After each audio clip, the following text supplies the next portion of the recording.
I have a Okay. ton of trolls.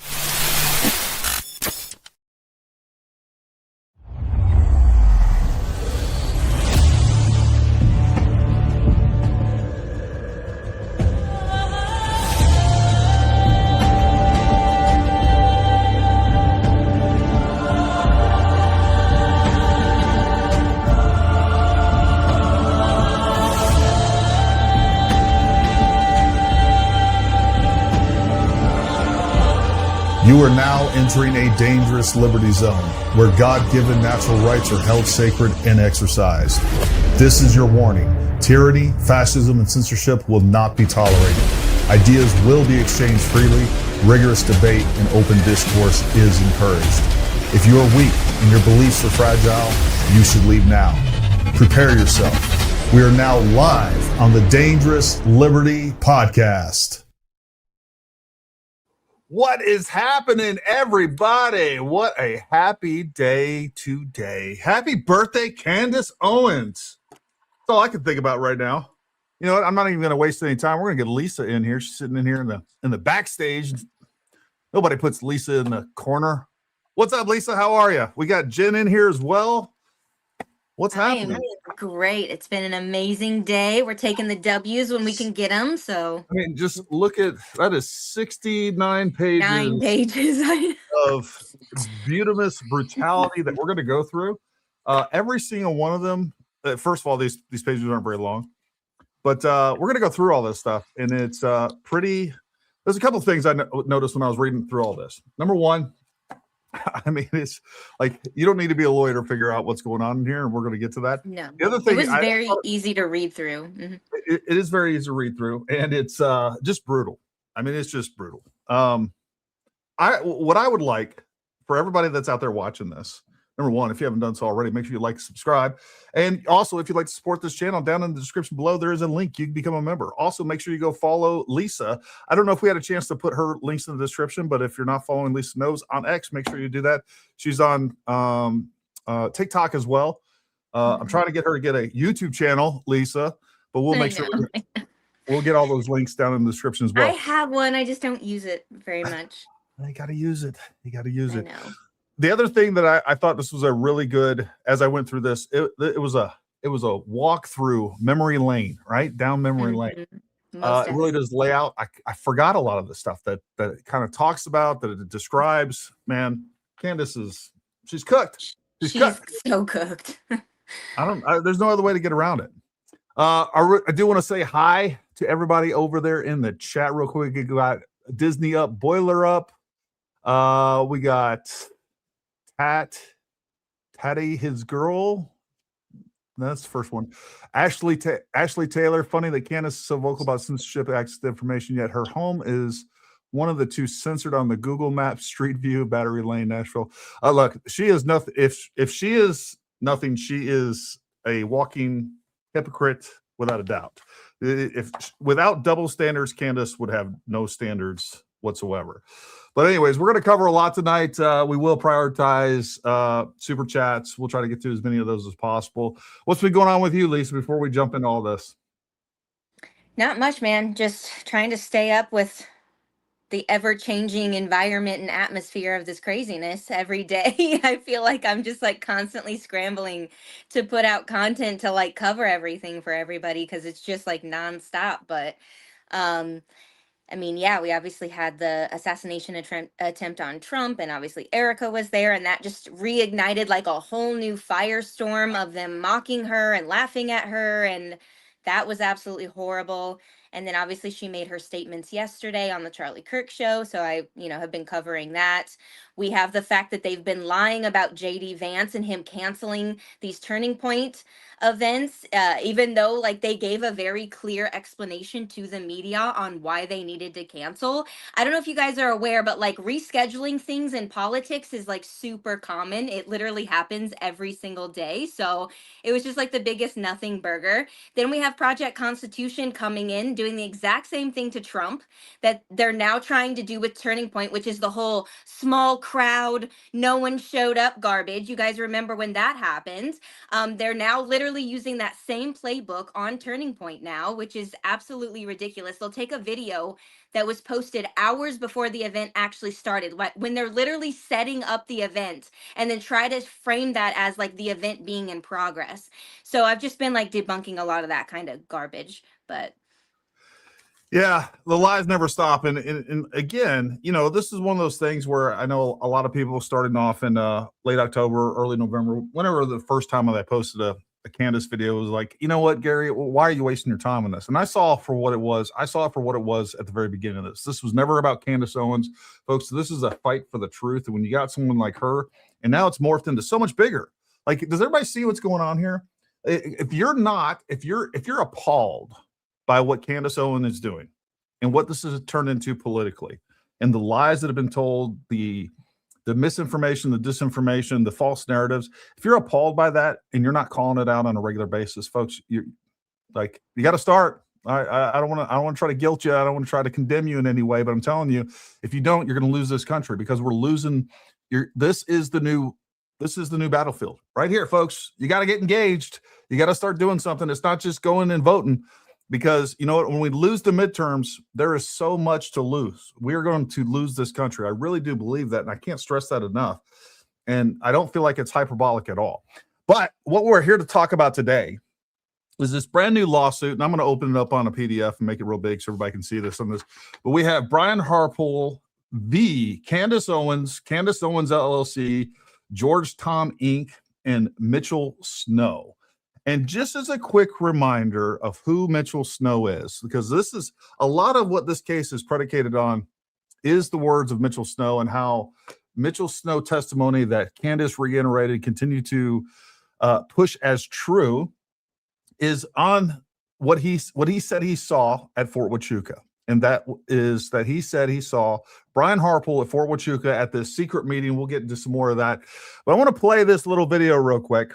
We're going to add this. And on that morning, she, I just want to remind everybody who Mitchell Snow is. I want you to hear the story that he tells, and then what actually happened in reality. And this is Candace Owens' star witness.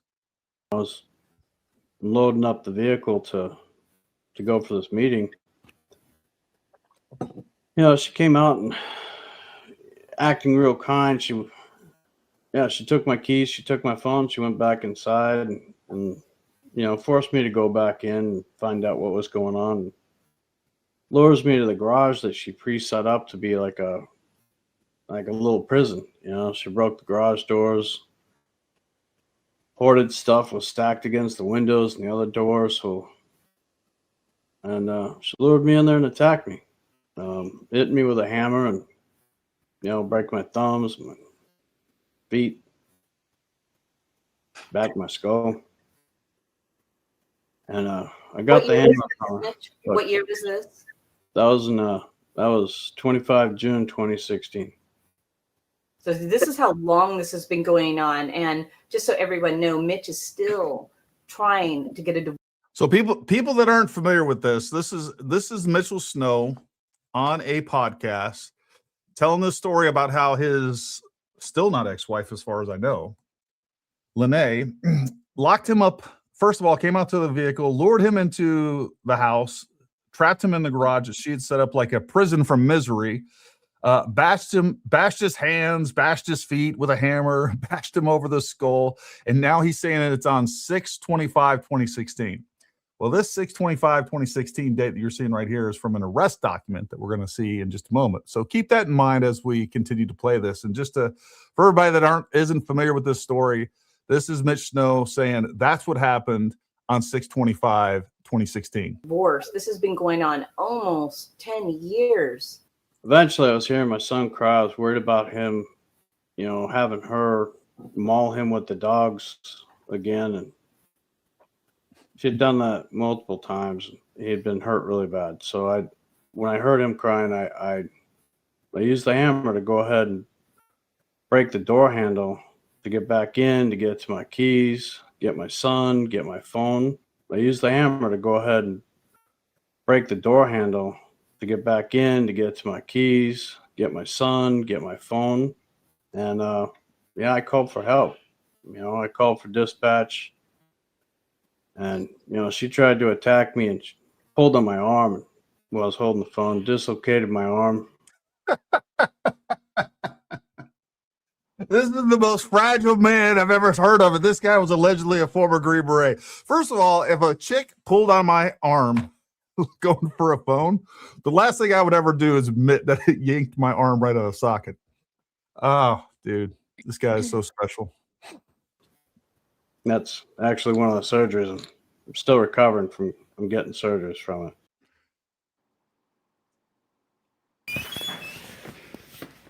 All right, and let me explain, because I think this is important. Let me explain where this video came from, folks.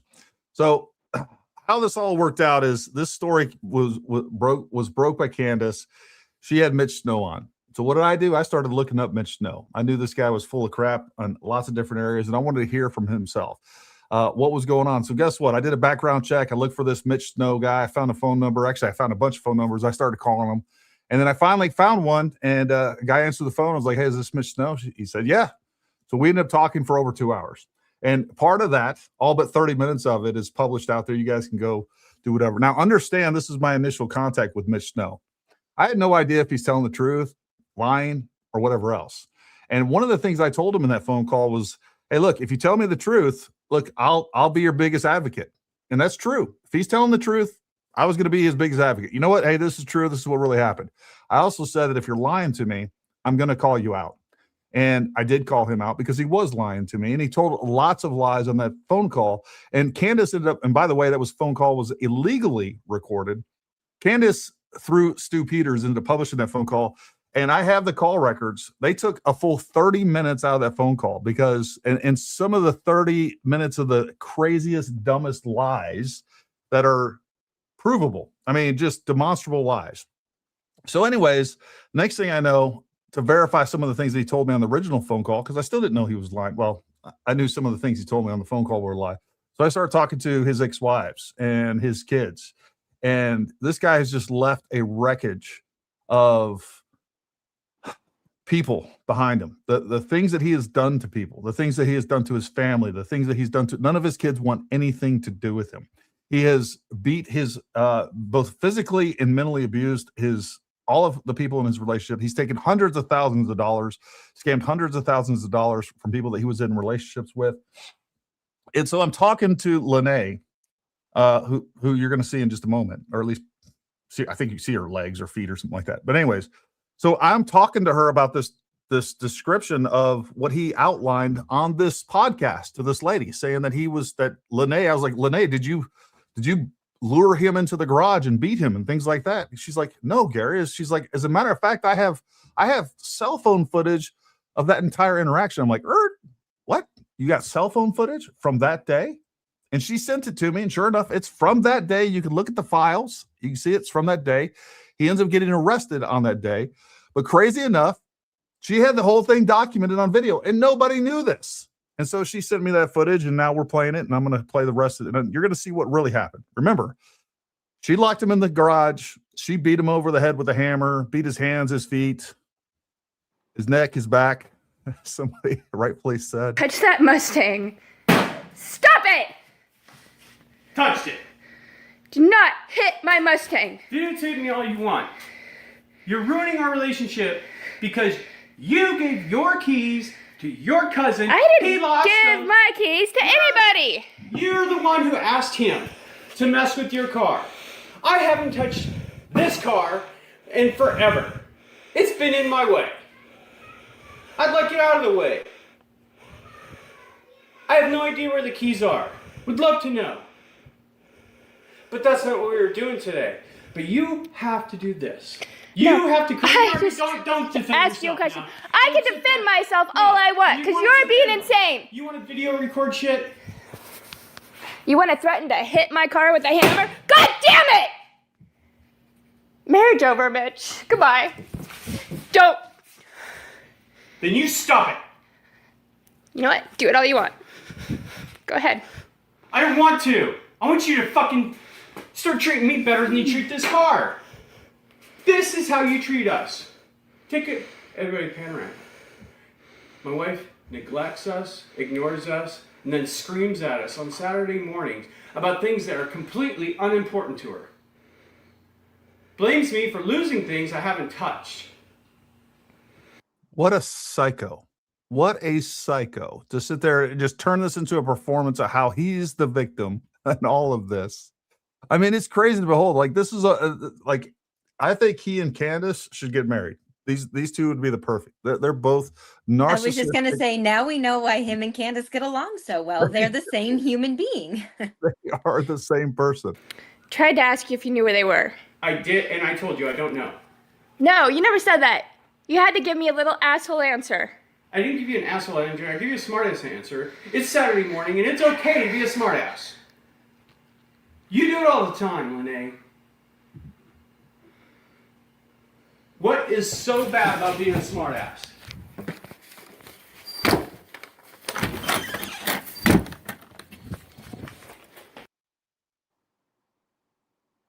You do. Yeah, I've never done crap like that, Mitch. Yeah. That's the thing. You do it all the fucking time. No. That's what you do. You just beat our door in with a hammer. Why are you videotaping me? Why are you acting crazy? You want me to let you in and that's what you do?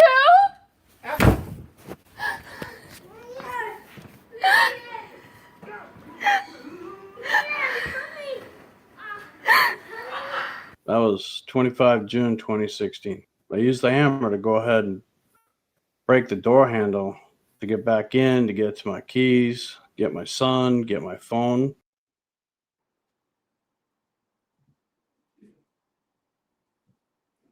Date of arrest, 6/25/2016. That's when that happened. So there's that little bit before we get into the rest of the story, as Paul Harvey would say. But I mean, just absolute wild behavior. All right. Let's The just fact that he told that story with that much confidence, and she never had the hammer in her hand one single time. The only person who ever had a hammer in their hand during that entire encounter was Mitch Snow. Yeah. Nope. The entire time. I mean, it's just knowing that he will sit there and spin this tale, and then to pretend that he has any credibility on anything when it comes to Fort Huachuca, absolutely bizarre. Like, if you believe this guy for anything, and again, none of his family wants anything to do with him, not his kids, not his ex-wives, and there's a reason for that, not his own mother. It's wild. But he's one of them getting sued because of what he laid out in this lawsuit. And we're going to go through this. I don't know any other way. As my pastor always says, a man's resume is his family. So that's I like that. I like that a lot. Let's throw this up here and we'll go through this, folks. And I just want you to pretend that you're the jury. That's how I want to kind of take a look at this. And as we go through this, you tell me what you believe. And of course, we don't have the opposite side pleading their case, but I don't know that there's much to say here.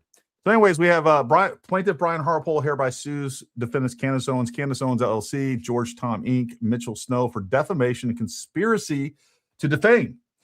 Candace Owens, a wealthy, influential, and well-known conspiracy theorist with a massive social media following, falsely accused Brian Harpole of conspiring to assassinate Charlie Kirk.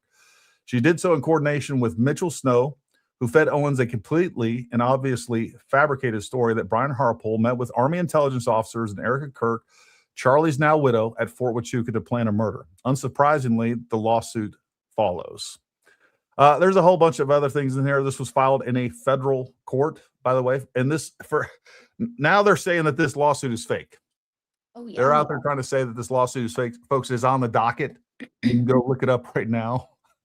So for them to say that fake is just coping. I was talking to Jen backstage right before we started, and I was talking about how they're already trying to say that this is fake. And right before I jumped on here, I saw one of the Candy Cult members that I deal with over on TikTok. She's blocked me, but I still get information in other ways, right? And she made a video saying that the case number that was filed for this, it matches the same as the Depo-Provera birth control lawsuit, okay? People, case file numbers are recycled. And they're Yep. also going to be, you could have the same case number, but if it's filed in a completely different state, that does not mean that it's the same case. Okay. Like, they're so stupid. Okay.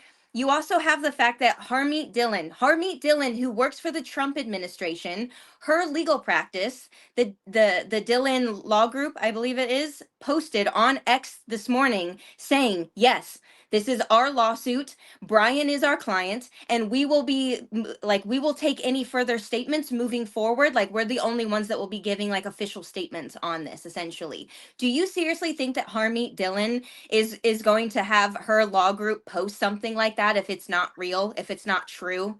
At the end of the day, though, I've met Harmeet. She is a badass, and I would not want to go against her in court. We'll just say that.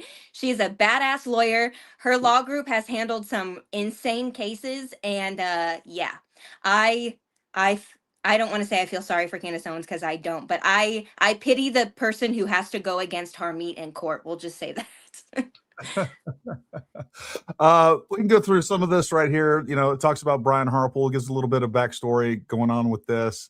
And by the way, Lisa, jump in anytime that you see fit. I'm just looking at the document, so I can't even see the screen. So anytime you have something to say, jump in there.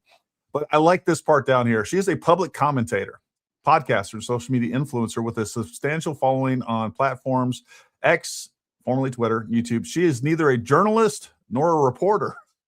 She publishes content. Like, there's trolling all through this, I feel like This title page just read her to filth, and I was dying when I was reading through it today. She publishes content through her podcast and X account, Real Candace Owens. Owens is the host of the podcast Candace, which is published video platforms such as YouTube, Rumble, and on her website, CandaceOwens.com. Candace is also available on audio only format in Apple Podcasts, Spotify, and other platforms where podcasts are available. Defendant Candace Owens LLC is a Delaware limited liability company with its principal place of business in Tennessee. Owens is a sole member manager, blah, blah, blah. Owens disseminated her false and defamatory statements through Candace Owens LLC. So it's just naming who the actual defendants are and kind of substantiating all those things with several defamatory posts about Harpole on X. Defendant George Tom, Inc. is a Delaware corporation with the principal place of business in Tennessee. Owens made false and defamatory statements on her podcast, Candace, which, in addition to publishing to YouTube, she also published on her website, and so on and so forth. It talks about the jurisdiction. Now it's going to talk about defendant Mitchell Snow is a resident of Washington State. The court has personal jurisdiction over him because he purposely availed himself of the laws of Tennessee at least 3 separate occasions.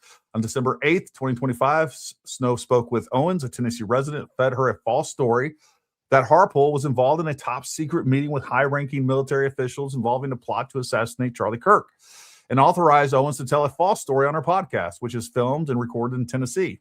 Some point after December 9th, but before December 18th, 2025, Snow and Owens communicated a second time for the purpose of scheduling and coordinating Snow's December 18th, 2025 appearance on Owens' Tennessee-based podcast. There again, it's just outlining who's involved in the jurisdictions. And folks, you can download this. If I haven't done so, I'll probably post the actual lawsuit, the PDF, to my X account.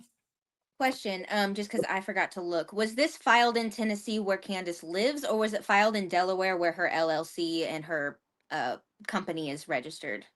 I believe it's filed in Tennessee, but I have to, Nashville Division. Yep. So it is in the United States District Court for the Middle District of Tennessee, Nashville Division. So it is in Tennessee. Snow entered into a conspiracy with Owens for the express purpose of engaging in a coordinated and deliberate campaign designed to defame Harpole and ruin his reputation.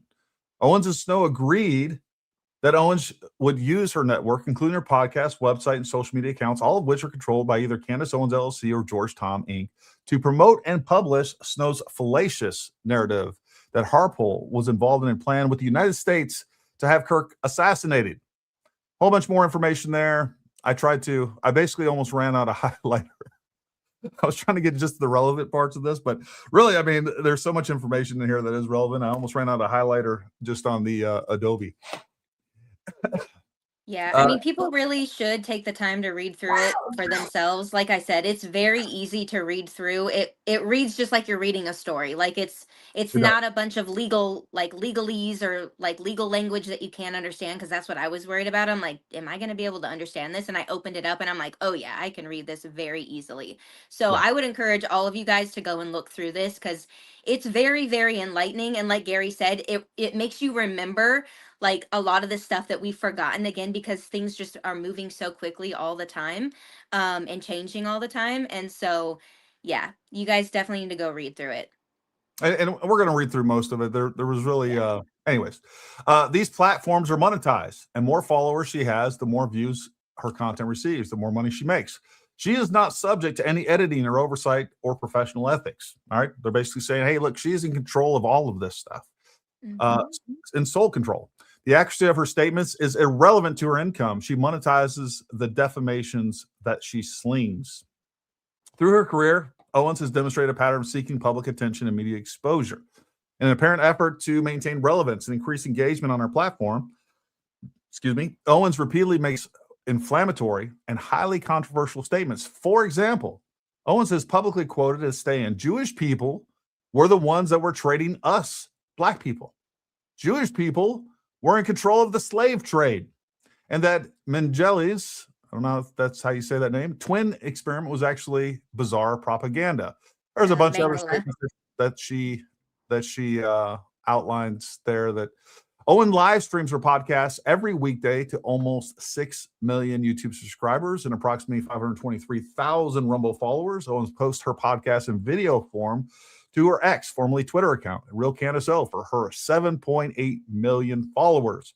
Her podcast can also be found in audio form on other podcast services such as Apple Podcasts and Spotify, where this listened to millions of people. So, again, what they're doing right here is they're outlining the scope of the amount of people that she's actually telling this information to, and people, some percentage, and a large percentage of her audience is going to believe these things. And the fact that and there's many examples later on where she says things, but then later on reestablishes those as established facts. Like, oh, we've already proven this, when she was just talking about it earlier, didn't even present it as a fact. But then later on, she will go back and establish that fact. Yeah, I mean, they're trying to give a clear pattern of like just blatant outright lies here, right? Okay, like you mentioned, Jews controlling the slave trade. There's not a single historical document that shows that Jews like were massive controllers or even a massive part of the slave trade. They played like a very small, like minuscule part, if you could even say that it was really a part at all when you look this up. And then Joseph Mengele, anybody who's done any history into World War II, he's the one that did all the experimentation on the Jews in the camps. Specifically, he did a lot with twins, right? His research and his experimentation is so well documented. I mean, the entire Holocaust is one of the most well documented historical events ever, with eyewitness accounts. The ones that documented it.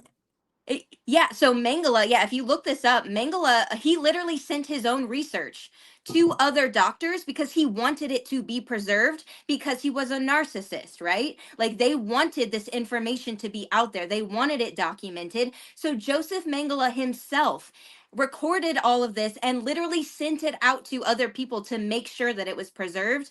Like, she's insane. But yeah, they're just literally showing you here, this is how much she just blatantly lies. Well, then, and also just showing how many people are actually within our audience. And Yes. 16, and this really does kind of touch on everything. This is I would call this the grifter clause. Her podcast discussions are presented in a manner designed to maximize attention, regardless of the verifiable falsity of many of her claims. Owens describes herself as an investigative journalist, though her work primarily consists of commentary, interviews, and opinion-driven content rather than investigative reporting.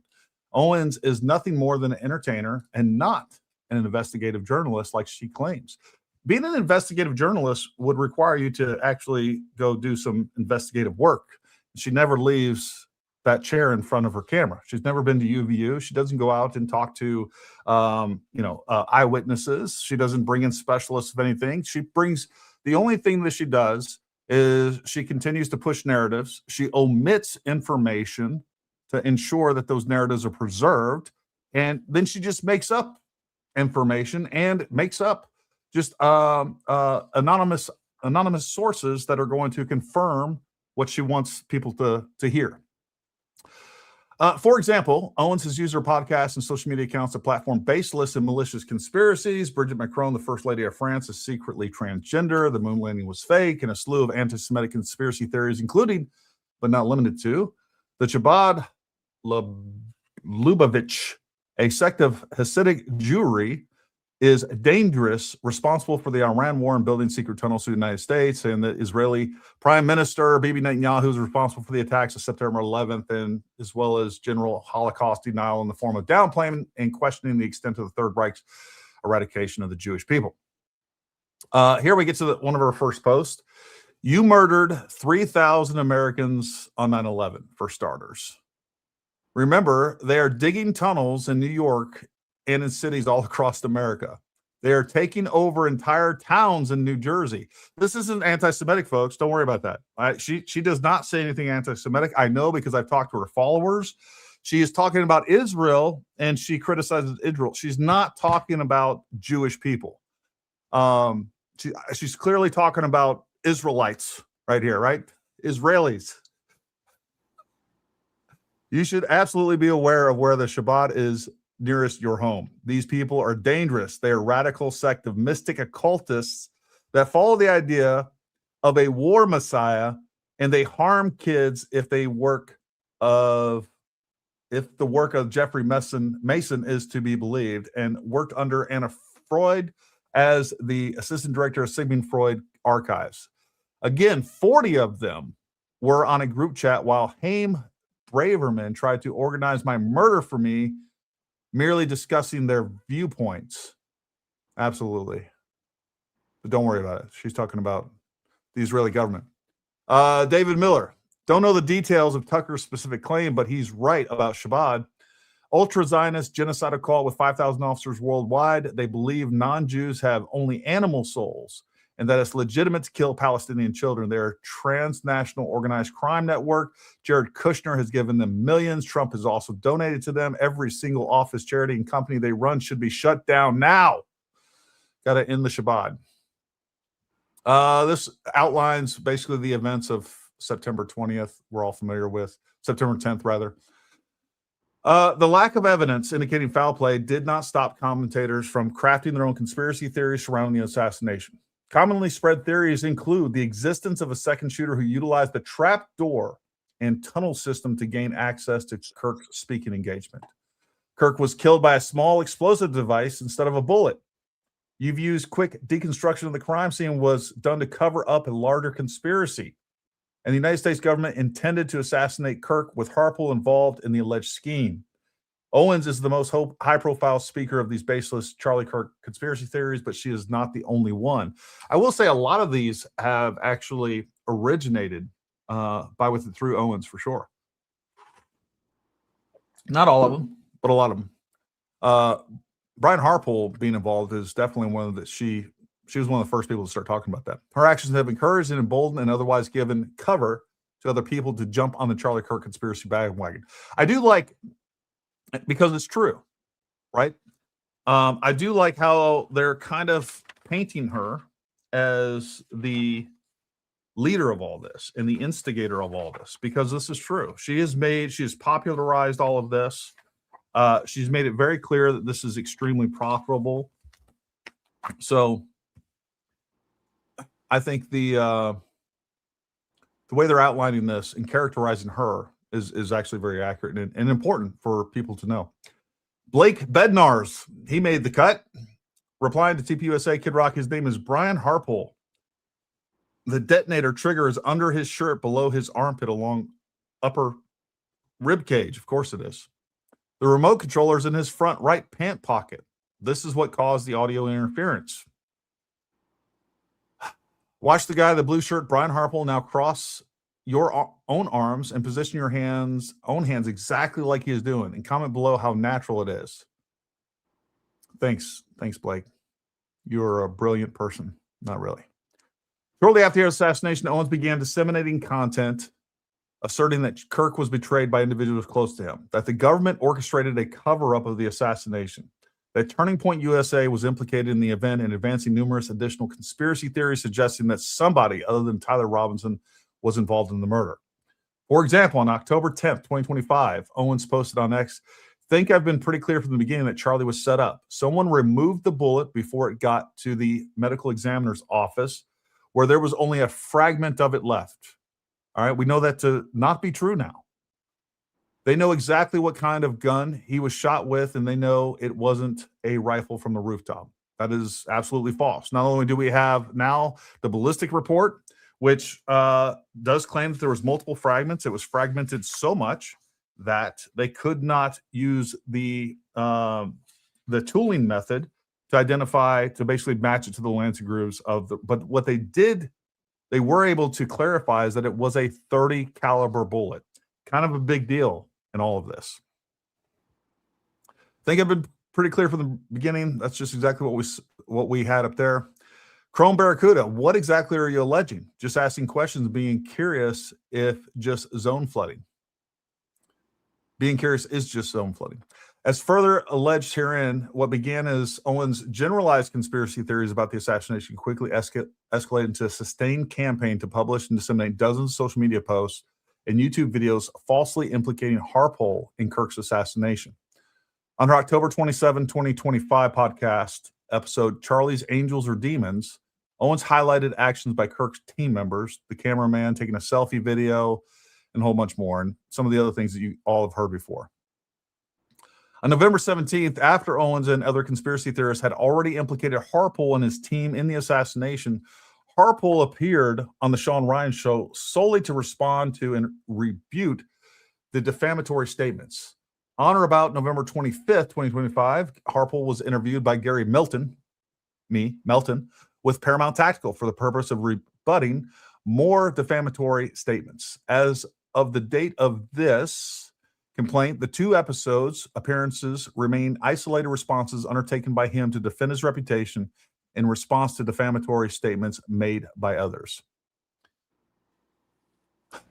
And I love how they spelled your last name wrong. Remember how we had to have a whole conversation about how they can misspell names and put dates in wrong on court documents, but that doesn't mean it's a conspiracy because it literally happens all the time.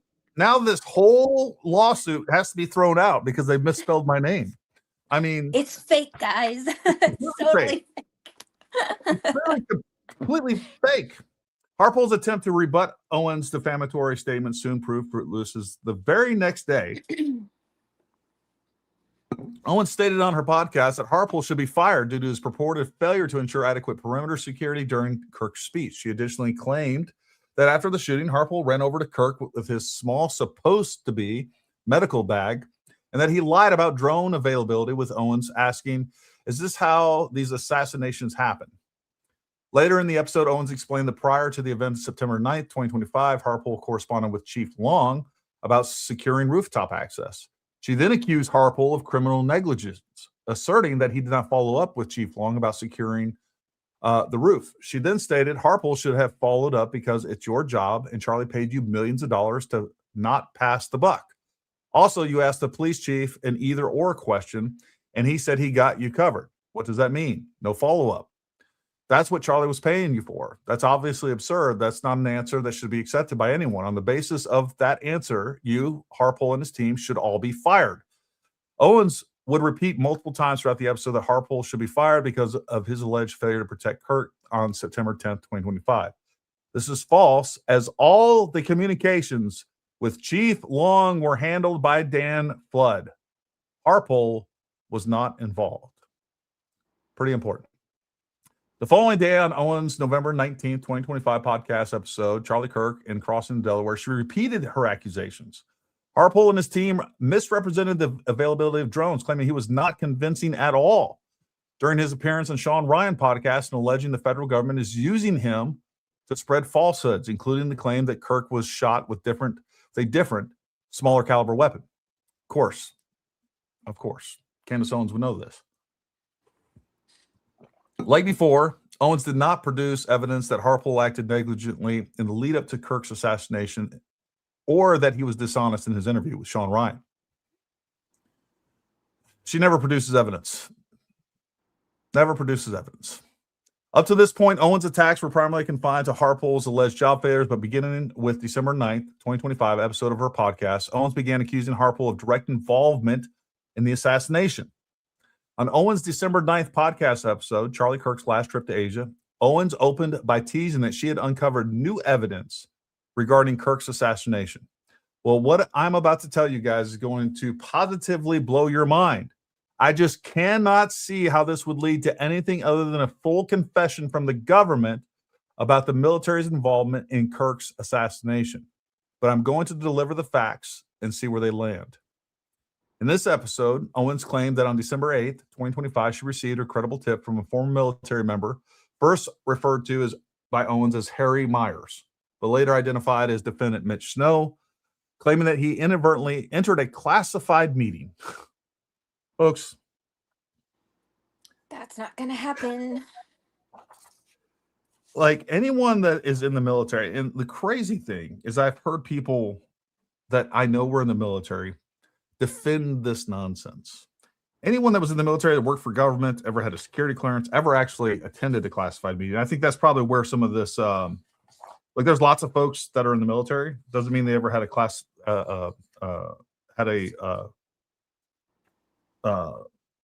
any sort of classification, never had a security clearance rather. And there's lots of people who do that. All right. If you do have a security clearance and you are in a classified meeting, you know what goes into getting into that and where those take place and how those take place. And you're not just going to stumble upon a classified meeting. You're just not. And the crazy thing here is that Mitch Snow never indicated anything other than there was a meeting. It was Candace and him that took that and then ran with it and turned it into something that was never actually stated. He never claimed to have overheard anything. You know, for all intents and purposes, he wasn't. But Brian Harpole could have just been at this meeting.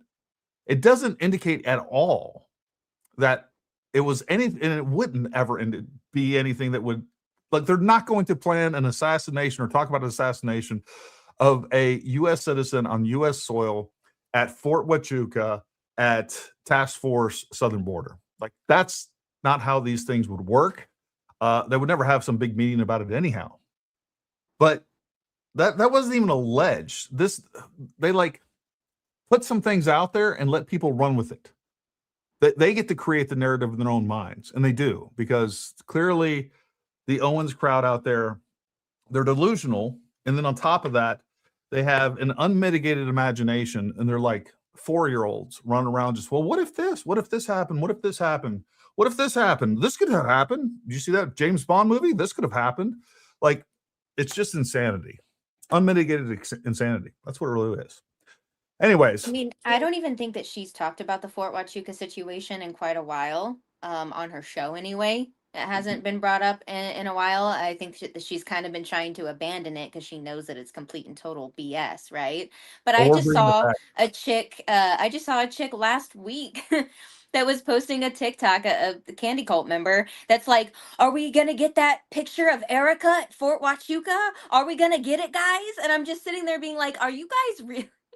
You're really I mean, they still think that it's coming. Like, they still think that she has this. And I'm like, you guys are absolutely insane. Let me tell you something. For ratings alone, if they had a picture of Erica Kirk at Fort Huachuca, you don't think they would have released that already? Oh, absolutely. You don't think they would have released that? I mean, like, all joking aside for a minute, it is a cult. It is a cult. Like, 100%. When you believe this idiot and sitting in front of that camera on her stupid podcast, and you believe her with zero evidence every single time, and there are people out there that would go to they would risk they're like, I bet my life that Candace is telling the truth. When you are that convinced with so little material to get you to that point, you are in a cult. You are dumb. You are gullible. You shouldn't be allowed around firearms. You should not be allowed to vote. Like they should throw you in a padded cell and serve you 3 meals a day. That's what should happen with you people, because you are too dumb to be allowed into society. And I mean that from the bottom of my heart. I just made a video this morning, and I just showed like a basic interaction with the candy cult, like just kind of showed people like what we deal with on a regular basis, right? Like, so here's like an inside look of like what we deal with in our comment sections with these idiots all the time. And like I showed how I was debunking this woman in real time with receipts, with like proof of like news articles, because she was talking about how Erica said, you know, Charlie's memorial was the event of the century. And I'm like, no, it actually was, though. It literally broke records. It was a historical, like, memorial for a private citizen. It's one of the most viewed, most attended memorials for a private citizen in US history. That's what Erica meant by that statement. And that's a factual statement that she was making, by the way. And so I explain all of this to this woman. And what does she say back? Yeah, I'm not going to read through all of that, is what she says. I'm not going to read that. I'm like, okay, so you're just straight up admitting at this point that if it goes against your narrative, you're not even going to take the time to read it. So like, why are we even wasting our time like talking to you guys in the comments? And I was like, I'm not going to engage with them in the comments anymore, because they made it very clear that you can literally debunk them again in real time with like receipts and the whole nine. And they're just like, yeah, I'm just like not going to read that. Okay. Like, Here is a perfect example of that. It just happened to me a few minutes ago. I posted about the lawsuit, and this weirdo, Christina Holbrook, the thought criminal, says the lawyer you guys are saying filed a lawsuit against Candace Owens can't even practice in the state of Tennessee, where he stated the lawsuit was filed. His law licenses are out of Florida. And if you're smart, you'll notice that the case number, blah, blah, blah, let's talk about the wrong case number. Well, guess what? She's basically saying this whole thing is fake. And then I responded to her, all right, like this, it's real, because even Candace Owens, who has been served her own copy of this, has acknowledged this. I also showed the same person exactly where it was on the docket. You can look that up. It's actually here. You know what? Here we go. Look at this, folks.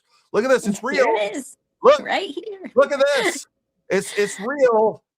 It's real. Okay. Yeah. And just because this lawyer doesn't have a license or isn't on the bar in a certain state where a lawsuit is filed, doesn't mean that they can't get other lawyers. They do this all the time. They do this all the time. Like and this is what I told this lady. It's like, it's not that you're ignorant. You just know so much that isn't true. These people think they're real detectives when they only know 40% of the information needed to get to the truth of the matter. And that is what we're dealing with nonstop throughout this. A bunch of morons out there that think they know everything, that don't know shit. They really don't. They don't know what they're talking about 99.9% of the time. And then the ones that do, someone like Baron Coleman, he's just lying to you. All right. I can't wait to see what he has to say about this. He's going to go through this and say it's fake, or it doesn't, this is going to work. This is going to, like, by the way, the only lawsuit that I know that Baron Coleman was involved with defamation, he lost his ass on. So, you guys can go check that out. But anyway. I mean, Candace tweeted on or put out a post on X today, right? She literally said, like, in my show today, I'm going to be going over the lawsuit from Brian Harpole. So she right there is saying, like, I was served this. She, like you said, she would have been served this information before they ever posted about it publicly. They have to make sure that they're aware of it, right? 100%.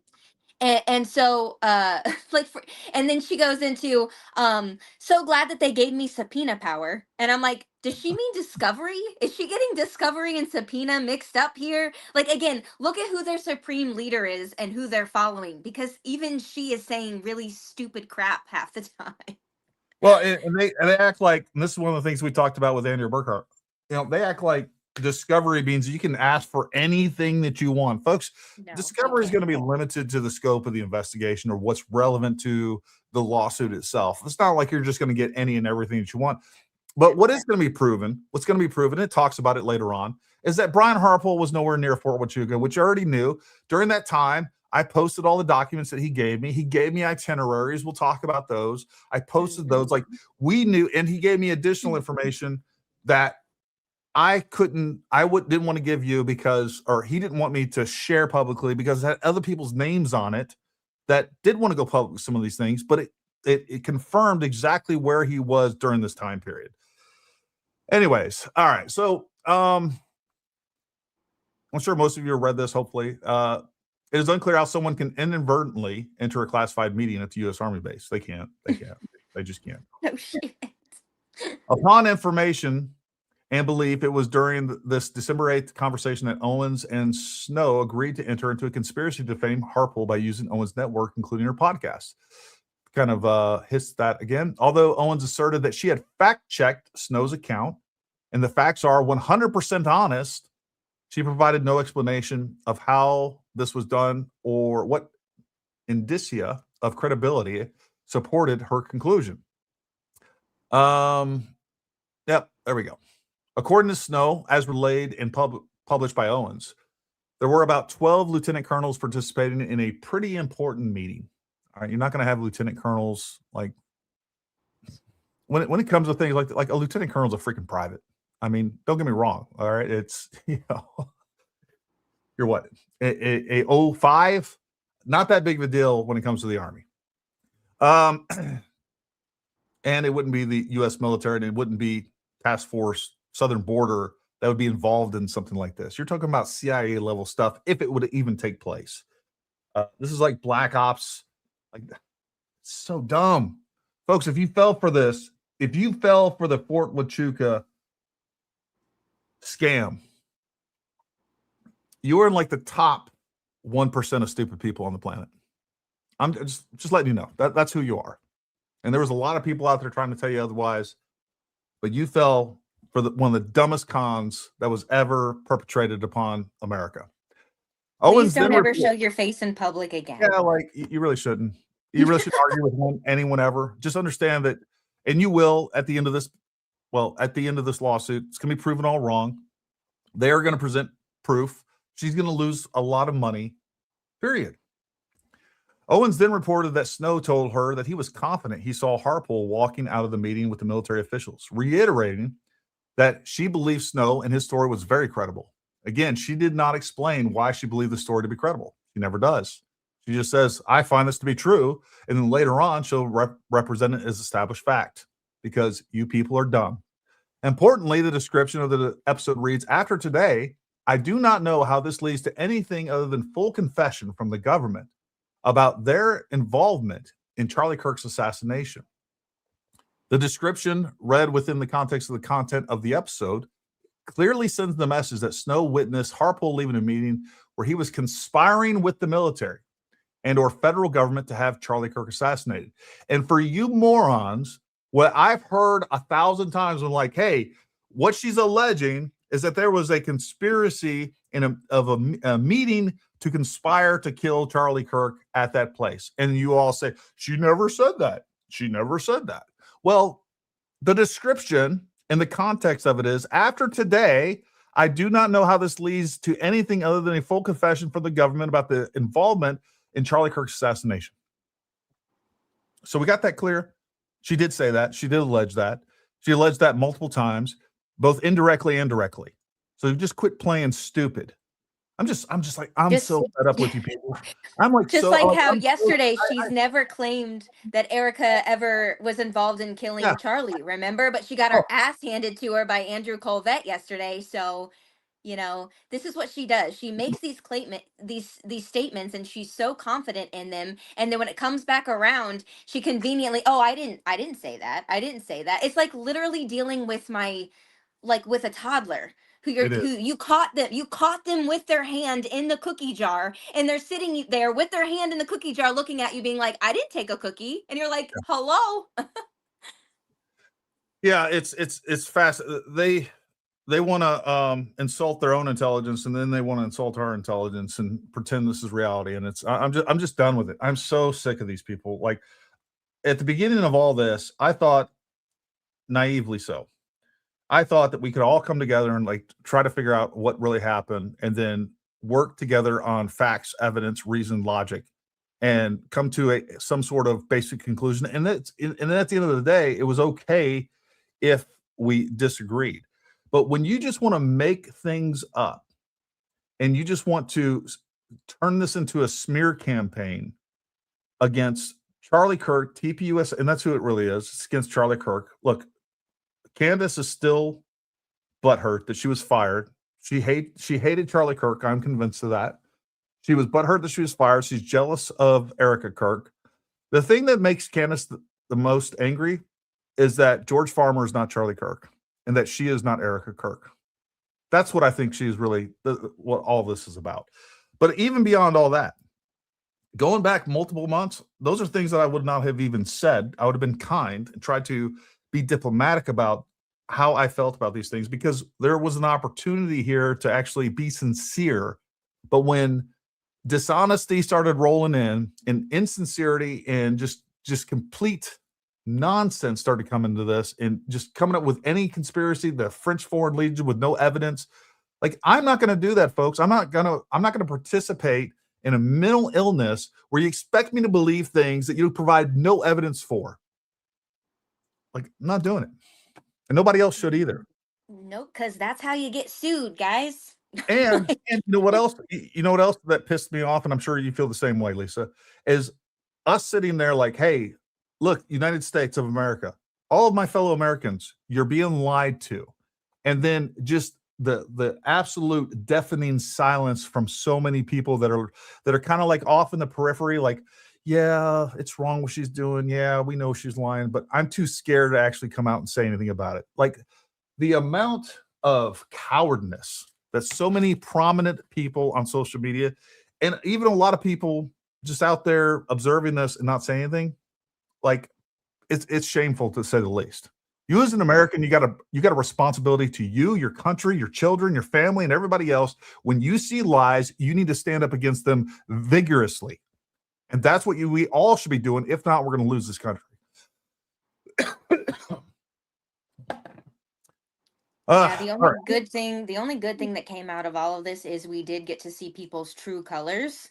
And I think we were able to really have a clear, definitive understanding of who we should be supporting and who we absolutely should not at this point.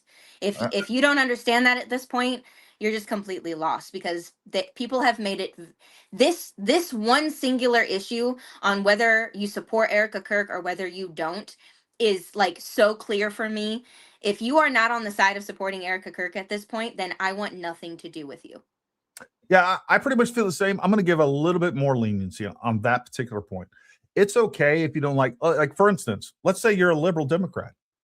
Cool. All right. You are philosophically, politically opposed to everything that TPUSA and Eric Kirk and Charlie Kirk and everybody else stood for. Fine. You know what is BS and what's not. All right. If you have a working brain out there, my problem is that so many people jumped on this because they're philosophically and politically opposed to TPUSA, as opposed to just sticking it to the actual facts of the case. For instance, if I didn't like my neighbor and suddenly, people were starting this campaign against my neighbor about whatever, I don't even care what it is. You know what? Here's a great example. I'm just going to this whole thing with 86-47.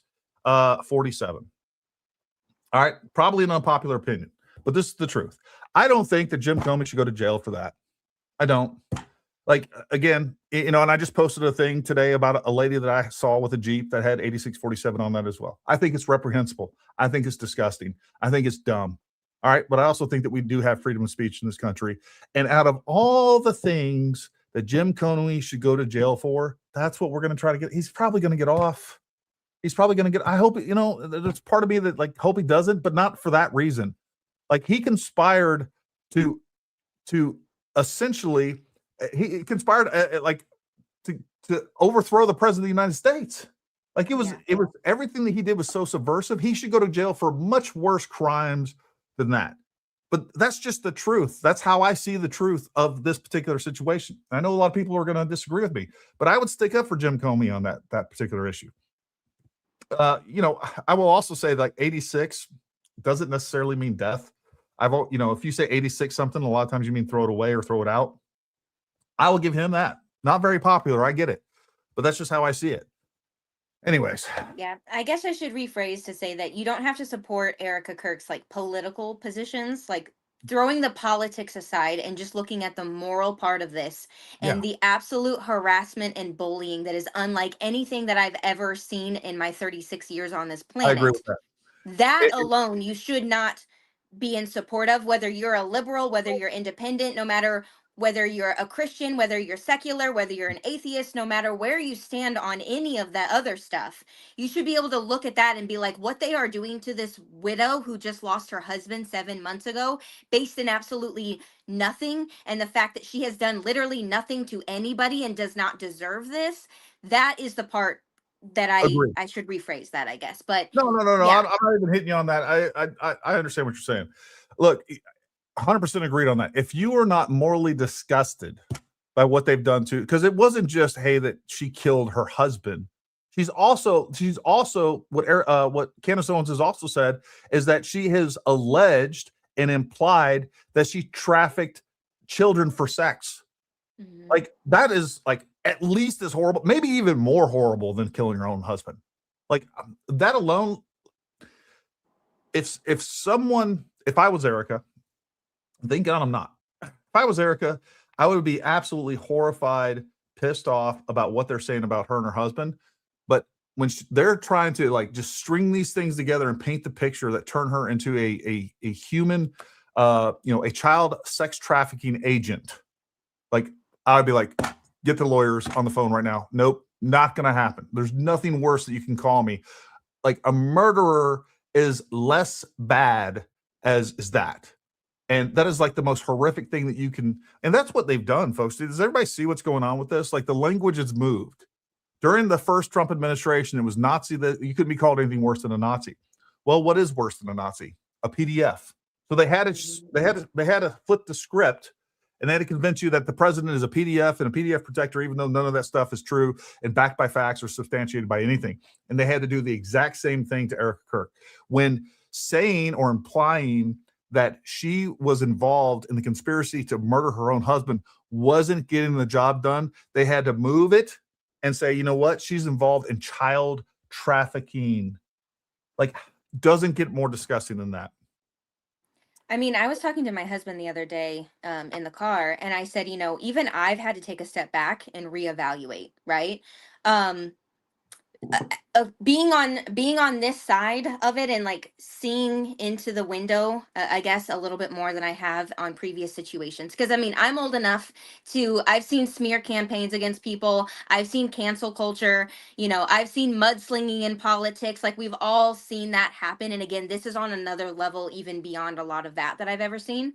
But I've even had to take a step back and kind of reevaluate how I look at certain people, right? Because now that you see how there's like this coordinated effort to like go after someone to cancel them or smear them, and now seeing like, I mean, like, so Meghan Markle, for example, is someone I could think of. I don't see myself ever being like a Meghan Markle fan, but I have to look at it and be like, okay, but like, did we ever really have a lot of proof of that stuff? Not really. Is this just all kind of stuff that was in the press and just kind of stuff that they were just like circulating about this woman to like build this smear campaign against her?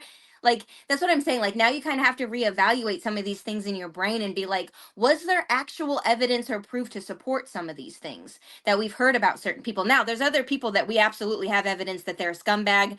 By all means, they're a scumbag. But then there's certain people where it's just all this entertainment, A lot of rhetoric. rumors, and gossip and all of that. And I'm like, again, I don't see myself being a Meghan Markle fan anytime soon, but I've had to be like, maybe there's a part of me that's like, maybe that was like a coordinated attack against her. I don't know. Like, it just, again, it kind of reshifts your thinking and like it really makes you reevaluate how you need to look at some of these situations. That's all I'm saying. Because we've been taken for a ride, guys. A lot of us have been taken for a ride on a lot of this stuff.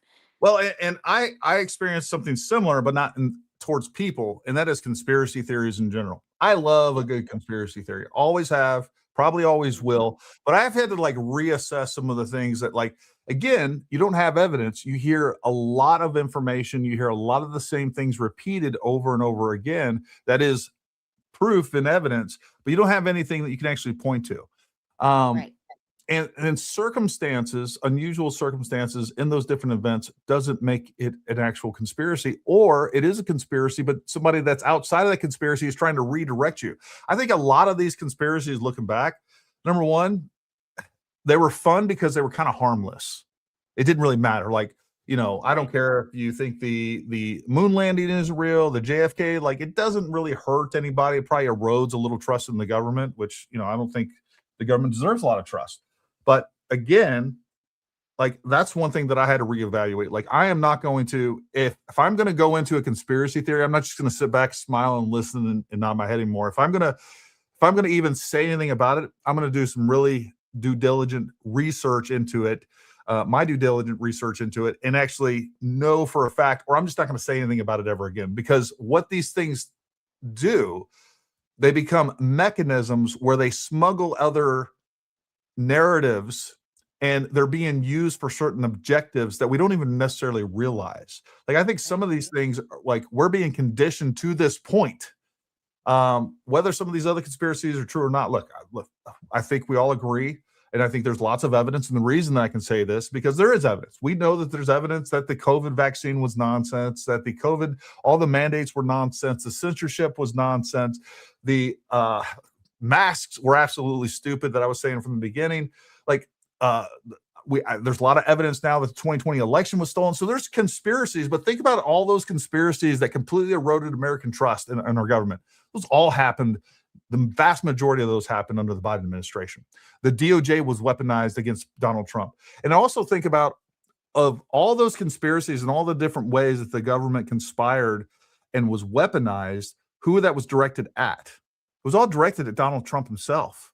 And now he's in office, and the same type of attacks coming from a different angle, and we're like, oh, no. It's now they're believable. All the terrible things that we rejected about Donald Trump back from the Biden administration and going into 2016 into 2020, we reject all that stuff. But now he's in office. Now he's part of the cabal of whatever.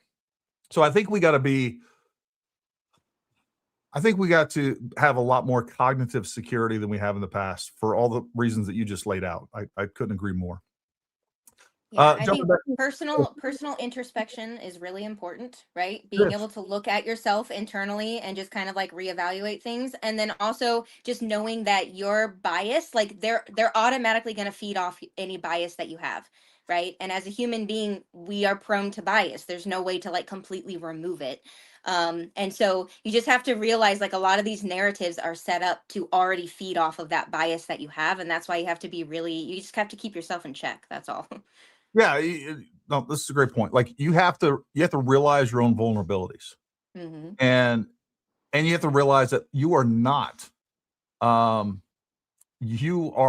safe from, like, you are not somehow the one person that can be convinced of these different psychological operations, these false narratives. Like the more that you think you are completely immune to this stuff, the more likely you are to be prone to be convinced by some of the stupid things.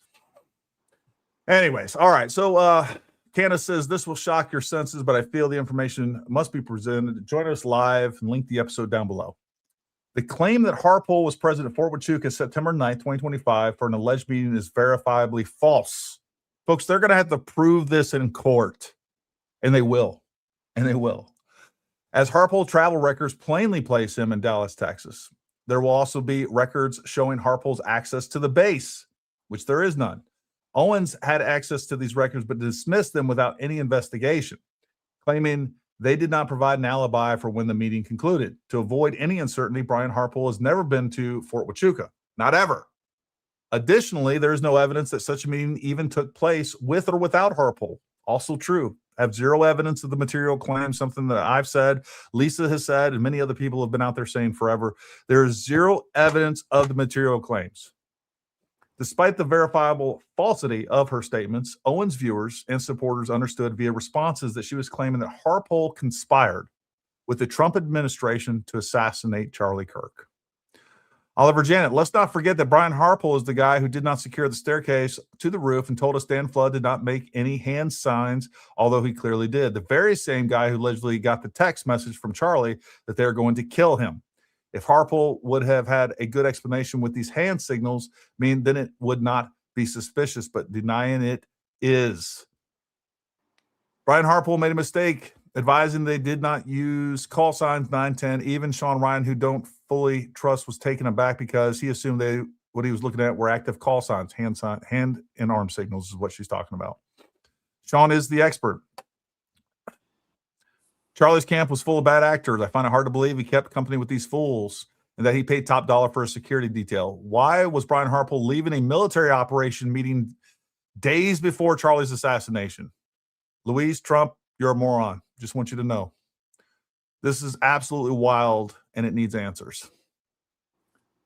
All this. To spare our tips box today, we have presented that a man in the military alleges he's not in the military with extreme confidence. See, there's little things like this that I spot when she does it that gives extra credence. It's just little small exaggerations or little small lies, right? I mean, they're just little small lies. He's not in the military. And I don't think that was even by accident. With extreme confidence, they saw Brian Harpole at the military base in Arizona on September 9th. September 9th would in no way conflict with the dates Charlie spoke in Korea 9/5 and 9/5. I don't know why she repeated those days. She probably meant 9/5 and 9/6. On December 12th, 2025, Owens posted to X that Brian Harpole has already been caught lying. Here we go. An established fact that there is no established fact. They've been caught lying about what transpired that day. Did he also lie about having placed a 911 call? Did no one from their team call 911 after Charlie was shot? In reality, Harpole did not lie about the events of the day, placing 911 call or anything else. There we go. She's basically saying the same thing. And the Sam Parker, another grifter, someone that you should completely ignore and make fun of every single day. Despite accusing Harpole of lying, Owens failed to specify any statements by Harpole that were allegedly false and presented no evidence to support her conclusion that Harpole lied about the events of September 10th, 2025. What did he lie about? You have no evidence. And if you think he's lying, that's your opinion. You have no proof that he lied about anything that he said. On December 16, 2025, Owens retweeted the next post, which asked, who is Brian Harpole? Responding to the question, who is Brian Harpole? Owens responded that Harpole was Charlie Kirk's security officer, didn't do so much as pack his wound after he was shot. The implication here is that Harpole intentionally let Kirk bleed out and die from his gunshot wound instead of rendering aid. Charlie Kirk's security officer, there we go. On Owens' December 6, 2025 podcast, Eric and I sat down. Owens brazenly stated that she had not received a cease and desist letter from Kirk's security team, and the team has no basis to sue her. I mean, the audacity that you're filing a lawsuit and someone got murdered on your watch. Upon information and belief, defendant made the foregoing statement with the intent to provoke or challenge plaintiff into taking legal action against her. Challenge accepted. He obliged. On December 18th, 2025, Owens, using X to advertise her upcoming podcast episode, wrote, we bring you an explosive interview with what might be the lone witness to a mysterious top brass meeting which occurred on Fort Huachuca the day before Charlie's assassination. No evidence of such a meeting has ever been seen, and the only evidence that they have, or the only person claiming it, is Mitch Snow, who we just showed at the beginning of the show, just making up complete nonsense that he was actually locked into a garage by his ex-wife and beat with a hammer, when we prove that that is not what happened. The lone witness was referring to Mitch Snow, whom she had referred to as Harry Myers in December 9th episode of her podcast. The interview aired on December 18th episode of Defendant's Podcast, exclusive interview, what he saw at Fort Huachuca the day before Charlie died. I mean, is this not additional proof that this is actually pre-recorded? Sounds like the interview aired on December 18th. That's what it Regardless. sounds like. The interview reiterated and republished the same story that Owens previously told on December 9th, the episode of her podcast. Notably, during the December 18th interview, Snow stated that he saw a congressman walking out of Fort Huachuca with several people, including multiple high-ranking military officers. Later, Snow stated the head of security there, Brian Harpole, he was one of the people walking out with the congressman. According to Snow, he claimed he knew it was Harpole because he has a gift for recognizing people. Or as he went around, like, some people call it a gift. I'd say it's a curse. He was such a freaking piece of shit. Snow said he saw someone with the same mannerisms, same crick in his neck, face, waxy look on his face, hand gestures, the shoulder shrug, gait, approximate height, and haircut as Brian Harpole. Definitely walked past me. Owens then asked Snow how certain he was that he saw Harpole at Fort Huachuca meeting. Snow responded that he was 95 to 99% certain that he saw Harpole leaving with high-ranking military meeting the morning of September 9th, 2025. Owens expressly adopted and endorsed Snow's statements, affirming their purported truth and representing that she would assist him, by fundraising and supporting his efforts to pursue and publicize these fallacious claims. Owens explicitly agreed with Snow, stating his instincts were right, that he walked in on the end of an important meeting. During the episode, Owens claimed to have evidence confirming that Snow witnessed the end of this meeting, but has since failed to produce said evidence because it does not exist. These statements are verifiably false. Harpole was in Dallas, Texas, the morning of September 9th, and therefore could not have possibly attended a meeting in Arizona. Owens had access to Harpole's flight records and knew it was impossible for Harpole to have been at Fort Huachuca on September 9th, 2025. On December 17th, 2025, apparently fearing a lawsuit, Owens reached out to Harpole asking if he wanted to have an off-the-record discussion. Harpole did not respond, and we have those screenshots, which I have seen these before. Hi, Brian. This is Candace Owens. A lot of people telling me that you're planting seeds regarding a lawsuit. Wanted to see if you wanted to have an off-the-record discussion with me about anything, or if you'd like to simply clarify something that you think I got wrong. Owens then used Harpole's silence to further defame him. On December 19, 2025, the episode of the podcast, What Does Ben Shapiro Know About Erica Kirk in Fort Huachuca? Owens applied Harpole's failure to respond to her text messages as suspicious. In the same podcast, Owens placed Harpole at Fort Huachuca, characterizing the alleged meeting as a form of planning or coordination related to the assassination occurred. So let's talk about that just for a second. This is something that Candace Owens has done time and time again before, where she blackmails people into giving her information that she doesn't have any right to. She doesn't. I mean, I'm glad that Brian Harpole didn't send her information. She has no authority to do anything. She has no authority to demand anything from anybody. And when you don't give in to her, she just continues to go and defames you even more. That would probably be like, most of us would be like, all right, he's saying he's going to sue me. I'm going to ask him directly, but if he doesn't respond, I should probably hold off. I should probably pump the brakes here. That doesn't give her a right. And I can already hear it in the comments now. Some of you Candace cultists like, well, if he just responded to her, he wouldn't have, I don't know you shit. He doesn't owe her shit. It's ridiculous to make such a claim. And by the way, let me just show you guys. And I posted all these things before. I'm going to pull this off, and I'm going to pull up a couple of images here. Yeah, here we go. Harpole receipts. All right. I posted this, and yes, this is an itinerary. And this is a fun thing for people to do. All right. This itinerary, if it's the right one, 1:42 p.m. At the time, there was a 2-hour difference between Dallas-Fort Worth and Arizona. So there was not a time that he could have been in Arizona. Right now at 1:42 p.m., which is when he left and got on the plane to Salt Lake City, it basically would have been, 11:42 there in Arizona. And between flight times and all that, folks, there's no way he's getting there on time. And everybody's like, oh, well, this is an itinerary. Folks, let me explain something to you. I tried to go back and provide somebody proof of the last flight I took. We don't keep our ticket stubs off of, our actually boarding passes anymore. Your boarding passes don't save inside your phone. There's no way to do that. The only thing you can do is go back in your records and pull up your former itinerary. That's all that you have.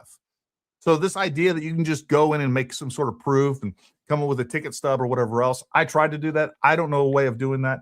We tried to tell you folks that he wasn't in Fort Huachuca, and you mommy sleuths out there with all your freaking knowledge, experience, and expertise wouldn't accept that information and just continue to push this nonsense. Like, why would this itinerary even exist? It's just, I know, just because, like, why wouldn't he just fly from, he's working with the government, why wouldn't he just fly from Fort Huachuca to Salt Lake City that day on a private jet? Doesn't And make I sense. mean, I think it's funny that flight itineraries are used in court all the time, but they're not good enough for the candy cults. They're good enough for court, like, but not good enough for them. So when we had the whole Andrew Colvette itinerary, right? Yep. I was able to speak to Jamie, who is the owner of Paradise Jets. And I was able to confirm with him that that itinerary came from his company, that it was Andrew's itinerary, that he was on that flight that day, all of that, right? And he literally told me, he was like, I don't know why people are not thinking that an itinerary is good enough. He was like, as an owner of a private like jet company, he was like, I have literally sat in court and had itineraries presented that I had to vouch for that they were legitimate and like that was our itinerary. He's like, I've done this in court before, like for different court cases and stuff. Like itineraries and flight itineraries are used as court documentation, as evidence and proof in a court of law all the time. But again, they're not good enough for the candy cult. And also, when I spoke to him on a different phone call, I asked him the same thing, and he was like, Gary, listen to me. I've been doing this for over 20 years. Right. The phrase itinerary and manifest are used interchangeably. Yep, that's exactly what he said to me too. The only thing, he's like, the only time that you're going to have a separate manifest on a private chartered flight is if you're going overseas somewhere. He's like, but domestic flights, like, the itinerary is the manifest. That's completely acceptable. That's how it works domestically. And by the way, I've talked to 2 other private charter pilots, and they told me the exact same thing. So, you know, Baron Coleman and his idiots that believe in Google Trends that push all this nonsense that I once again debunked the other night. Anyways, back to this. These people kill me. I'm just fed up. Just fed up with you, with stupidity. Like, you're an American, for God's sakes. Be smarter than this, people. You have a smartphone in your hand. My God. Well, it's replaced their brains. That's the problem. I know. All right. So, again, she reached out again, asking more questions, not getting any answers because he was done talking to her. To this day, Owens has still not produced the alleged travel log she referred to in this episode to give false credibility to the defamatory assertion she was promoting that Harpole had been part of assassination conspiracy meeting at Fort Huachuca. Again, multiple times, people. Candace Owens has claimed that she has evidence that you never see, and then you never see it, and then people are like, oh, she had receipts. No, she claims she had receipts. She never presented those receipts. And what she did present as receipts and what she proved, it wasn't material. It wasn't part of the material claims to begin with. From the very beginning, I've always asserted that Mitch Snow was at Fort Huachuca. I've always believed that he was at Fort Huachuca. I know that as a disabled veteran, he can get onto Fort Huachuca. There's nothing hard about it. I can go get onto any base just about right now. Not that big of a deal. Nothing crazy about that. What's important here is, did he stumble onto a classified meeting that was specifically talking about Charlie Kirk assassination? The chances of him stumbling onto any classified meeting is 0%. The chances of him stumbling onto a classified meeting where somewhere at Fort Huachuca at Task Force Southern Border, they're talking about an assassination of a U.S. citizen on U.S. soil using a clandestine operation is like negative 0%, 1,000 negative 0%. All right. It just wouldn't have taken place. It didn't take place. The whole thing's a lie. And they use an element of truth. Hey, I can prove I was at Fort Huachuca. Who gives a crap? That's not important to this. No relevance actually whatsoever. What's important is, can you prove that there was A, any sort of classified meeting, B, that it was a classified meeting about the assassination of Charlie Kirk, and then C, D, and E, did you actually see Erica Kirk? Did you actually see Brian Harpole? Prove those things. Prove any of those things. And you can't, because it didn't happen. And you have no evidence of it because it didn't happen. And the crazy thing is like going through this, the one of the things that really stood out to me, which we've talked about before, is that we know that there are times where Candace will have tangible, real proof and evidence in her hand, knowing that something did not happen. And she Yeah. knows for a fact that it did not happen. But what does she do? She ignores it and she goes full steam ahead on her show with her narrative anyway. And they actually more than prove this in this document, in this filing, that she had his solid alibi right there with his flight records in her hand before she ever went forward with this whole freaking story. And yet she went full steam ahead, charging forward like a freaking bull in a china shop. And if you don't think that they're going to use that in court to say that that is clear intent and clear malice, that you absolutely knew that this was false and you did it anyway, bro, she is so cooked it's not even funny. Yeah. Let me get this last part because it's important. To this day, Owen has still not produced the alleged travel logs. Harpole had been part of an assassination conspiracy meeting at Fort Huachuca. She has never produced them because she knows that they demonstrate that Harpole was in Dallas, at Texas at the time of the Fort Huachuca meeting. At the end of, so this is another great example of exactly what you're talking about. She has had these itineraries because I put them out, other people have put them out. She refuses to accept them as fact because it damages her narrative, while she has a narrative that has no evidence, but there is evidence against it, but she won't accept it or even show it. At the end of her video, she reads some of the comments her viewers left on recent videos. Owen specifically brought attention to and boosted one comment which expressed support for Snow and his false story. Why would this man willingly bring hell on himself if he wasn't telling the truth? Comments like the one above demonstrate that Owen's followers understood her episodes to mean that Snow really had seen Harpole at Fort Huachuca on September 9th, leaving the alleged top brass meeting. Owens soon texted Harpole a third time, asking him again if he would like to speak about the events that transpired. She is content farming, right? Just content farming all to hell and back, because we all know what she's going to do with those responses. She's going to show them on her show. She's going to tell you why that it's a lie. She's going to convince you that it's a lie, and she will just continue to defame whoever her target is at the time. It's content farming. It is, I mean, it's crazy that people can't see this for what it is. Owens concluded her text message by stating that she found it odd she could not get Harpole to confirm or deny his location the morning of September 9th. Owens already knew why Harpole did not respond. Her repeated text to Harpole to get him to respond to the defamatory conspiracy theories that she had been promoting present a cynical attempt to profit from a situation she had manufactured by spreading defamatory lies about Harpole and then cajoling him to give her the exclusive content of a response. This is exactly what I said. She stood to profit from increased attention and viewership to her platform at Harpole's expense. On December 22nd, 2025, Owens confirmed on X that she had viewed Harpole's flight records, and she incorrectly stated that they do not provide an alibi for him at 7:30 a.m., which is when the alleged meeting concluded at Fort Huachuca.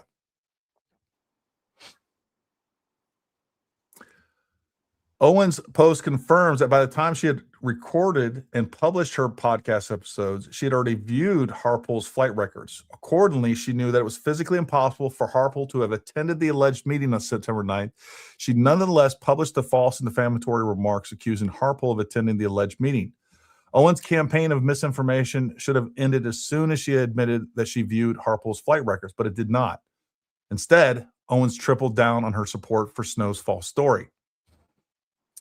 The truth about Harpole contained a screenshot of what Owens claimed to be the incident report from Snow's visit to Fort Huachuca, which I'm not going to go through this again, but the stupidity of this, and like, I don't even know what this is. I don't doubt. Well, I don't know what this is. We have a picture of a screen. This may very well be true, but it also confirms, and I'm just going to go ahead and pull up this on the screen for you guys. For those of you that aren't aware of this, this is what she said proved that he was there. And so for giggles, we're just going to relitigate this all over. On that morning, she wrong one. I don't even want to see it. Remove from stage forever. let me. I'm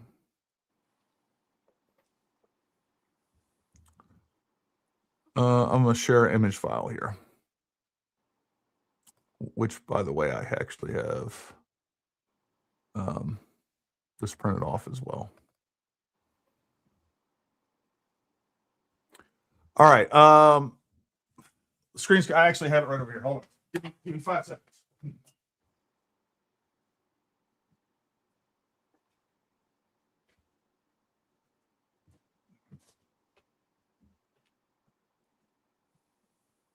All right. So one of the key elements of the story here is that I'm just going to read part of this because this is the only part that really matters. The key element of that story was that Mitch Snow stumbled across this meeting at 7:37 a.m. 7:37 a.m. Now, this is the incident report that came from when allegedly Mitch Snow was detained. And we know he was detained because he did call his son, which I talked to his son multiple times before he came on my show and we did an interview. I already knew that he got a call from Fort Huachuca that day. And of course, Baron Coleman and the rest tried to turn it into like, oh, some gotcha thing that I didn't know about that. I did know about that, but I digress. So let's read this report, this incident report that came from Fort Huachuca, allegedly, and it probably did. But it said on Tuesday, 9 September 2025 at 11:17 a.m., the Fort Huachuca Military Police Station was notified by Daniel Head of a suspicious individual at Southwest Border Mission Headquarters. Officer Navarro, Officer Johnston, blah, blah, blah, were dispatched. Upon arrival, patrol spoke with CW2 Daniel Head, who stated that the individual entered the building with a backpack, making concerning comments. The backpack was taken away and placed outside on the north side of the building and called the police station to report the incident. Sergeant McCaslin requested K9 to sniff the bag and the vehicle, a gray color Chevy Equinox plate, whatever, doesn't matter. Let's go back to this timeline. All right, Mitch Snow claims to be there at 7:37 a.m. What happened there upon arrival? Well, a suspicious individual at Southwest Border Mission Headquarters, they identified this person that was suspicious, were dispatched, and upon arrival, patrol spoke with CWT2 Daniel Head, who stated that the individual entered the building with a backpack making concerning comments. The backpack was taken away and placed outside on the north side of the building, and they called the police station to report the incident. Folks, that all happened at 11:17 a.m. That didn't happen at 7:37 a.m. That's 4 hours difference. So this report that Candace presented as proof that Mitch Snow walked into this, classified meeting is proof that that's not what actually happened. Nothing in here. There's no way he was there for 4 hours before they called the police. That's not how this works. What were we going to say, Lisa? The paperwork actually indicates that it's fake. So, if you pull it up and you keep reading, it says that the fact that the cursor is still on the page shows that it was being typed in real time when she took the screenshot. So I want to accept this. Candace says it's real. All her followers say it's real. Let's just say it's real. Now, this could have been the report as it was being typed up before they actually. Typically, what will happen is they have different programs where you're in the military where you're filling out a report, fill out different points of it, and then you basically hit print or send, and then it'll consolidate it into a normal report on a piece of paper. This was probably real. I mean, I genuinely think that it's probably real. There's lots of misspellings on it. Could you imagine if this was proving something that we wanted it to prove and we presented this, though, Lisa? Do you know how Baron Coleman and all his ilk would pull this apart? They'd be like, it's not real. Look at it. There's a cursor right there. There's misspellings in here. The building numbers are wrong. They claimed it happened at 0737 when it says it happened at 11:17. That's 4 hours difference. No, they would never accept this. They would never accept this. And I don't blame them. I don't think that I would accept this either. I think it's going to be interesting if they are able to prove that this actually is fake. I think that'll be interesting to find out if it's real or not. But no. If the roles were reversed, they would never allow this. No. No, this show will not affect the court case. Don't be silly. All right. So hopefully that's well established, and that's where we're at on that. Let's go back to our PDF here. Boom. Wrong one. This one. Back to that. And I will remove this one. Oops. Remove. All right. So this is where we're at on this one.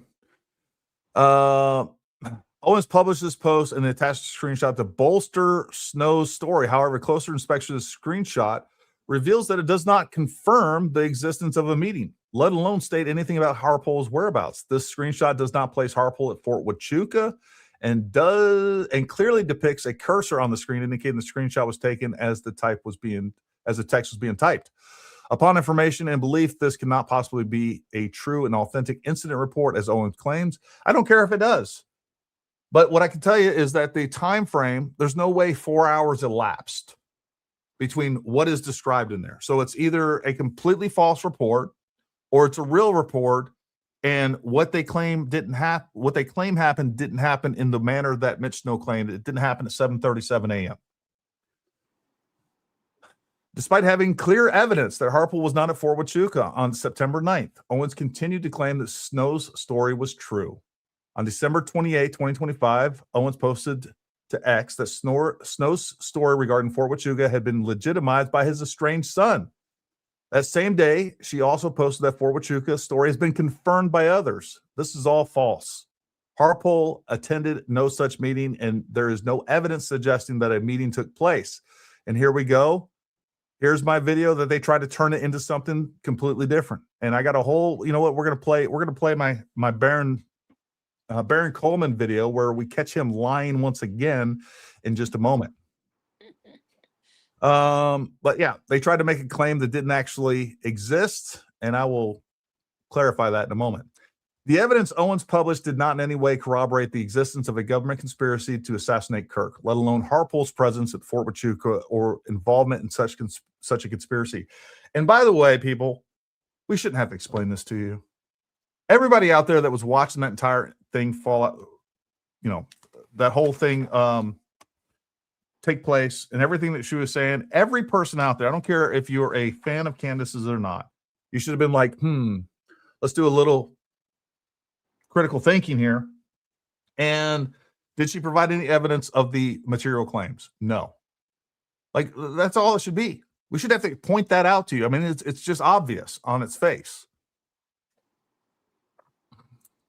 Despite confirming that she had viewed Harpole's flight records, Owens' followers clearly understood her post to mean that Harpole had been at Fort Huachuca and involved in a conspiracy to assassinate Kirk. Here's Stan Falk. All he said was that he saw Harpole at the base and someone who might have been Erica at the hotel that night before. He has proven his whereabouts. Have they proved theirs? We don't care where Erica was on the 9th or if Harpole was on a flight later that afternoon. The claim is very specific. They have not answered and seem to want to leak things through proxies rather than answer the claim directly. Everyone with a functioning nose smells a rat. And Stan Falk, you're a moron. All right. You fall for the dumbest conspiracy ever. Also on December 28th, Owens posted to her ex account that Brian Harpole ignored her texts, but submitted his irrelevant flights. Mitch felt very certain he saw Brian Harpole exiting the top brass meeting around 7:30 a.m. Again, 7:30 a.m. What did the report say? 11:17. 11:17. He wasn't there for almost 4 hours. Reposting with new information. You guys can read this. Don't really care. Owens once again admitted that she viewed Harpole's flight logs, but nevertheless reaffirmed Snow's claim that he felt very certain he saw Brian Harpole at Fort Huachuca on September 9th. Sensing that her Fort Huachuca theory was slowly falling apart, Owens pivoted back to spreading misinformation regarding Harpole's fitness as Kirk's head of security and his role in Kirk's assassination. And you know what? I'm going to take just a minute break. Give us some commentary, Lisa, while I'm looking for something real quick. Oh man, like I said, it just continues to show that she is very deliberate, intentional. Malice, all of that is going to be very easy to show in court. I mean, it's just clearly laid out in this documentation. she's royally screwed. I mean, that was like my very first thought when I read through all this today. I'm just like, I don't really know how she's going to get around this. I mean, I'm sure she's going to try, of course. I'm sure she's going to do her whole, oh, you like, she always entices everyone and tries to get, oh, sue me, sue me. I love the discovery. Go ahead and sue me. And then just like with the Macrones, she's going to like, instigate them suing her. And then as soon as they do, she tries to get it thrown out of court because she doesn't actually like walk the walk, right? Like No. she's all talk and no walk essentially. So yeah, if you look at the top, like you don't have to go up, but if you look at the top of this paperwork, it says that he's requesting trial by jury. He wants this thing to go to trial. So it'll be interesting to see how she reacts. As she said she was going to talk about it on her show tonight, so we'll see. But I'm sure she's a good actress. I love that they always want to say that Erica's a good actress, but at the end of the day, it's Candace who's the actress, because I guarantee you, behind the scenes, she's sweating bullets. She's not happy about this, but she's going to come on all puffed up and arrogant and act like it's no big deal, and it's all a lie, and she can just make it all go away. Because she's just really confident on camera, but yeah, behind the scenes, I think that she's probably knows that she's cooked. Yeah, no, I couldn't agree more. That is the wild thing. And then what we see so many times with all of these people is they will spew complete lies with such confidence, and also just things that they don't even know anything about. Right. It's actually quite crazy to watch, to be quite frank with you. I was looking for a specific video. I'll probably just find it in a minute, a little bit later.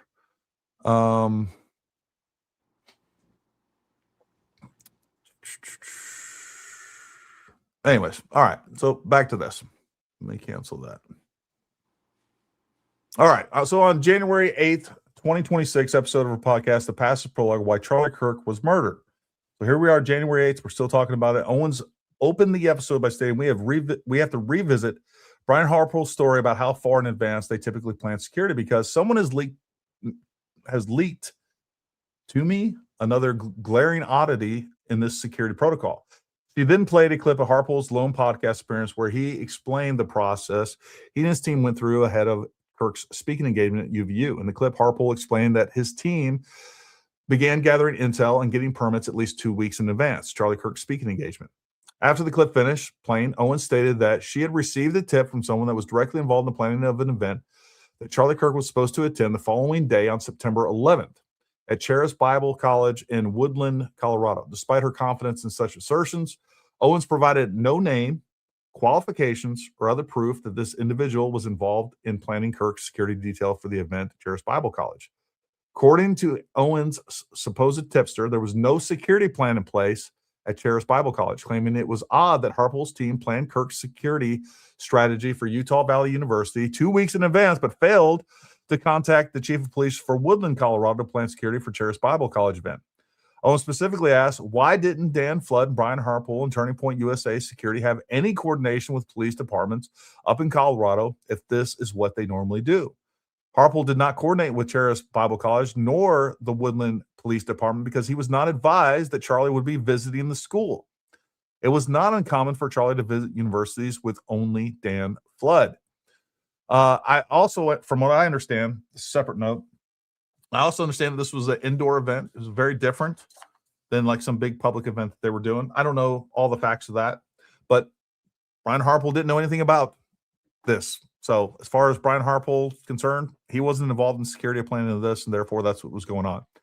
They could have a perfectly reasonable reason as to why he wasn't involved in that, but not when Candace Owens is concerned. That's what I mean when you lie a lot and when you're planning things you're not supposed to be planning, you don't think through every detail. Yeah, as in the next day, if you expected Charlie to make it to September 11th, you would have been communicating about what he was doing up at the Charis Bible College. So again, this is a clear implication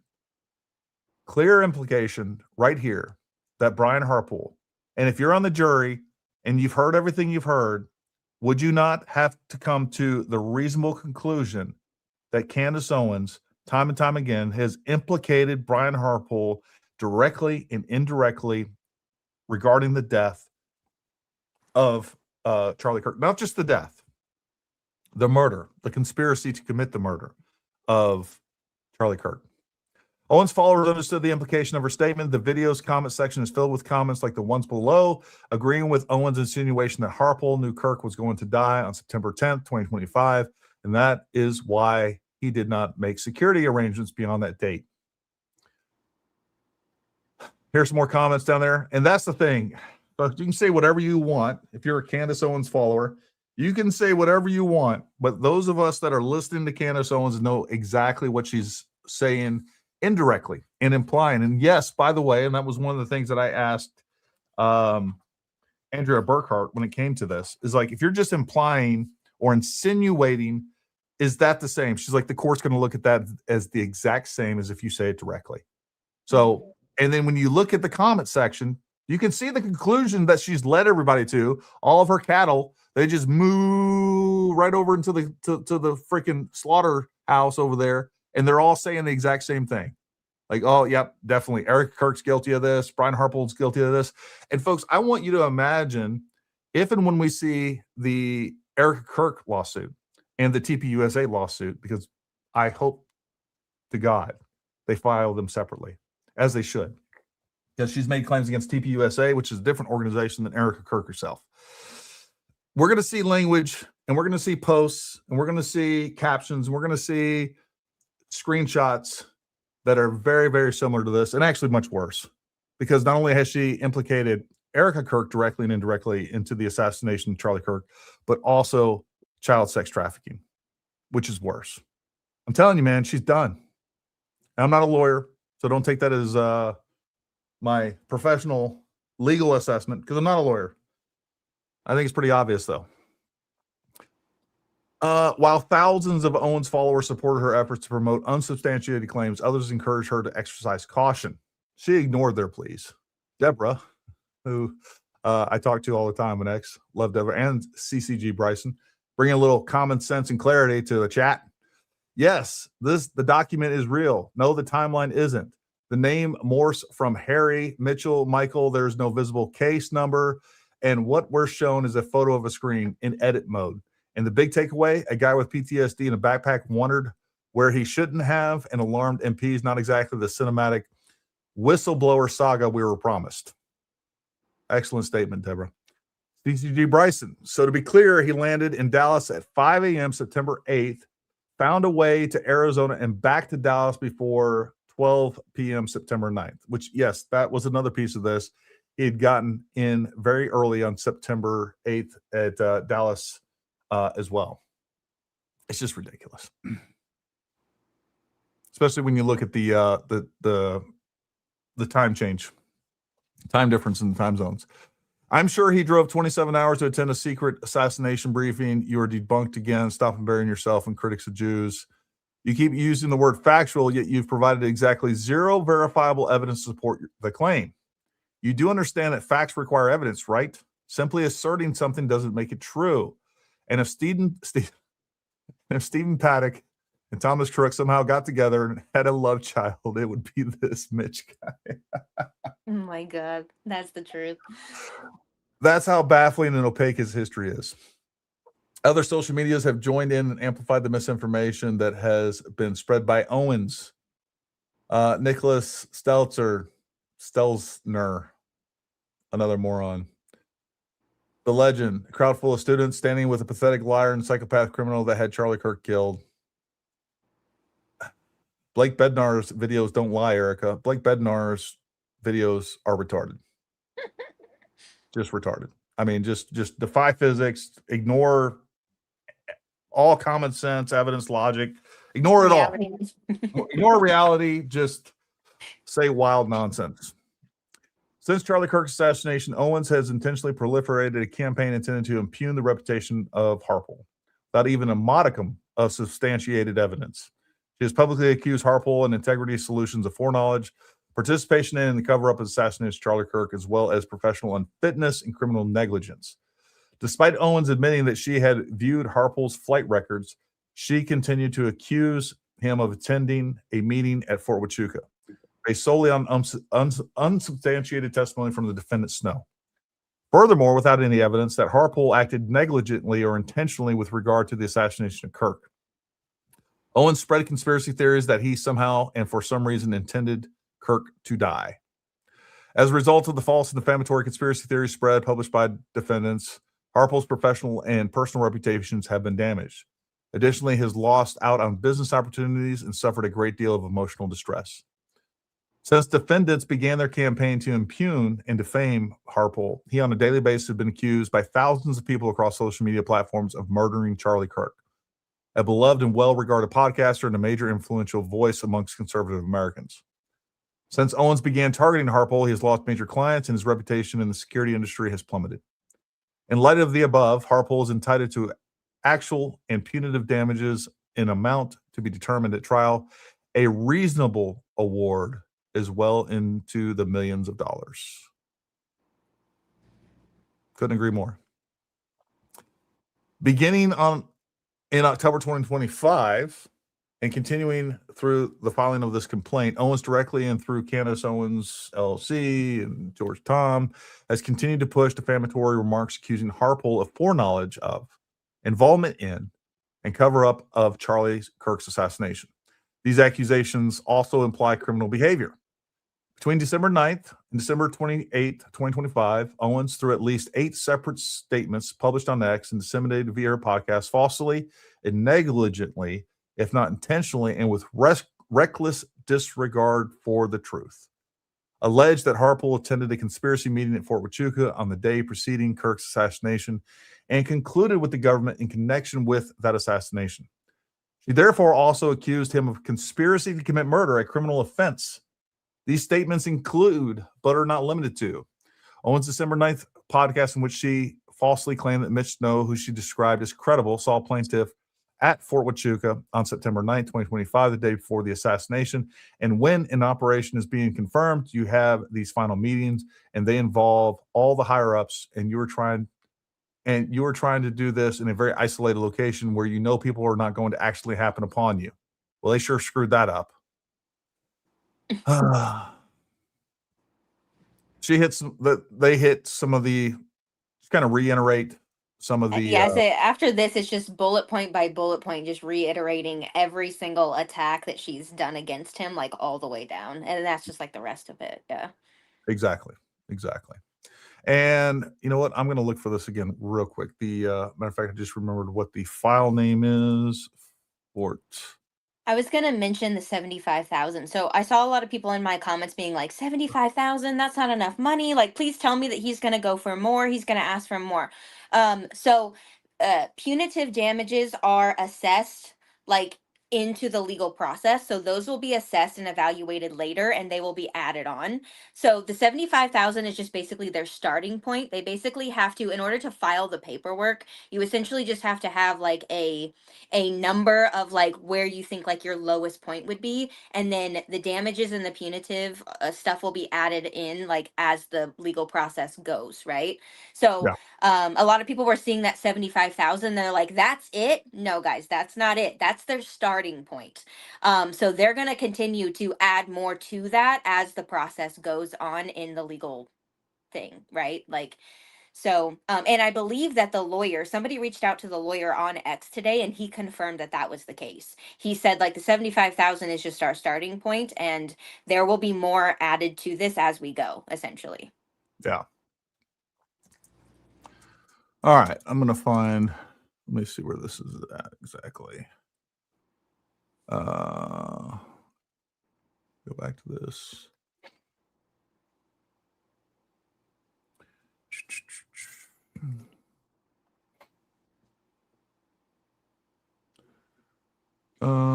Anyways. All right, so that's where that's at.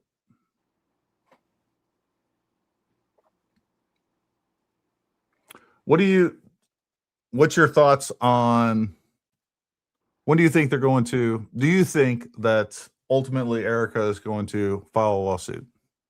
Yes. I agree. I think that it's just when it comes to these things, timing is everything, right? Um, and like we've already mentioned, I think they're watching the Macron case. They've also got the whole Tyler Robinson thing that they're dealing with right now, and that's going to be a whole thing. Not only that, Candace Owens is still running her mouth off. So every single day that she talks, the clock resets for the time frame that they can file that. So that's not something that they necessarily need to rush into, and they do have other things on their plate that they're kind of dealing with right now, which I understand. And again, timing is everything. Patience is everything. And so I do think that there's certain things on the back end that they're trying to work out on their own stuff. But yes, and one of the things that you and I talked about today, this seeing that Brian Harpole was like the first one to move forward with this, I think that that breaks the ice, and it makes it a little bit easier for other people to start filing their suits. At the end of the day, it shouldn't be that way, but when you kind of have that first person who's willing to jump forward and like, pull the plug, so to speak, it makes it much easier for other people to kind of start to come forward. Like we've seen that in other legal cases, right?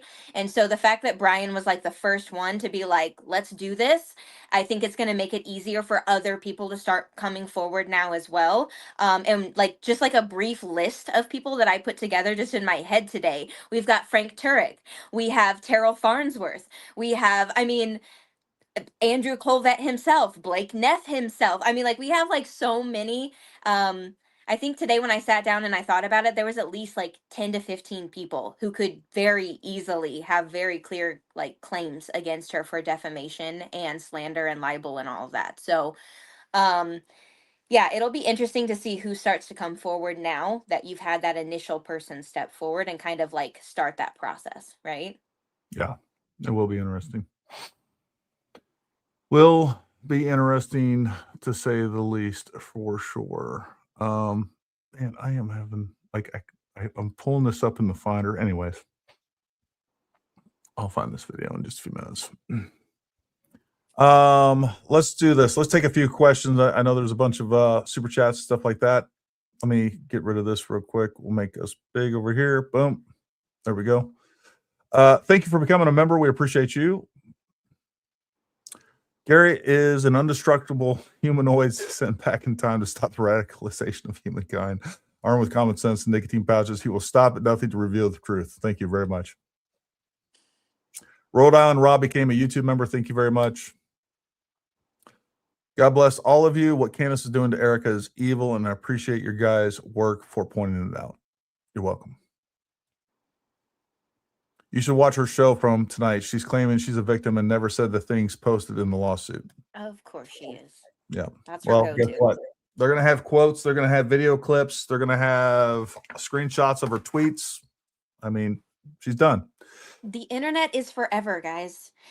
And if this hasn't shown you, like just think about all of the comments that you guys are in on X and like what you're leaving places, and realize that that stuff can easily be pulled up and put into court paperwork. Like we clearly just watched how many posts they put in here, and like just individual comments that were people were making because they wanted to show that certain things that she was saying and how it was reflecting onto her audience. And then they even showed some of the counter narrative of people that were pushing back against that. So just remember that every time that you're posting things, these things can be used in lawsuits and court documentation and paperwork and all of this stuff. Granted, I'm going to post stuff anyway because I'm not ashamed of anything, and I will back up whatever I need to say, but that's the difference between someone who speaks the truth and someone who's just blatantly lying, right?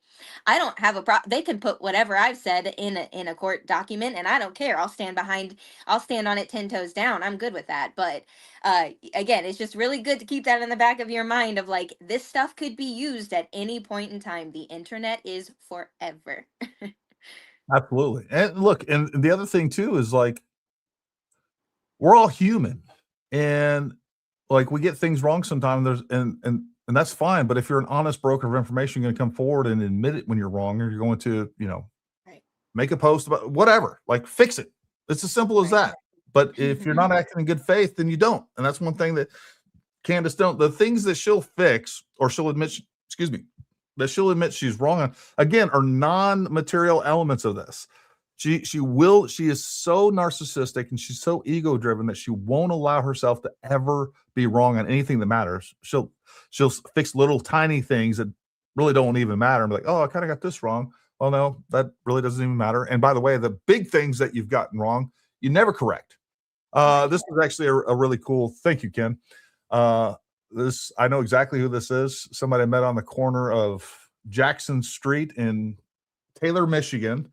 A good childhood friend of mine. Gary, I just want to say that you're out here doing the Lord's work. I'm so glad we've known each other since we were 5 years old. Keep it up. Ken S. Thanks, buddy. Hope you and your family are doing well, man. That's cool to know you're watching. Storm Pooper on Highway A1A. Remember, everyone is presumed innocent until proven guilty unless Candace Owens' spidery senses tells her you are guilty. What a POS. Karma just bit her and her goons in the ass. Couldn't agree more. Not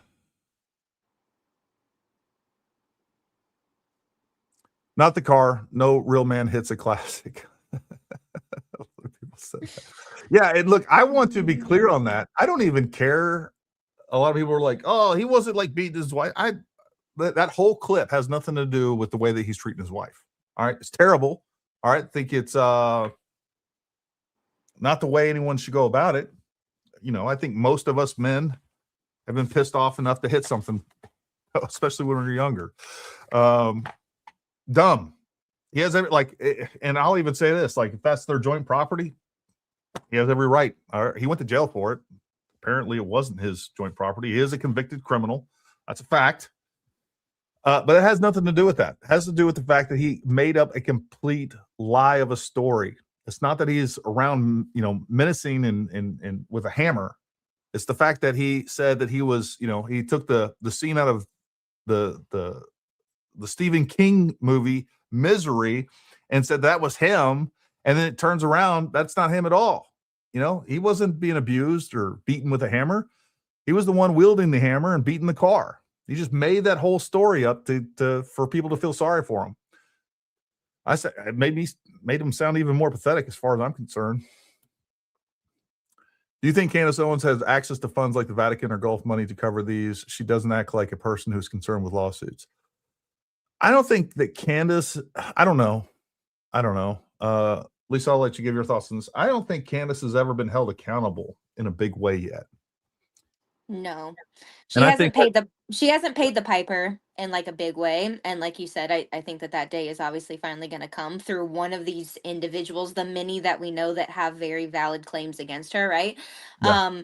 But as far as like money goes, she does not have to think about money in the way that the average person does. This is one of the things that Candace does very well. She tries to present herself as just a regular Joe Schmo person off the street like you and I, who's just like working for $1, you know, and was she raised that way? Yes, she was raised that way. But the day that she married George Farmer, she had access to money unlike anything that you and I will ever understand. Her husband is a member of the British aristocracy. The term born with a silver spoon in your mouth literally applies to George Farmer.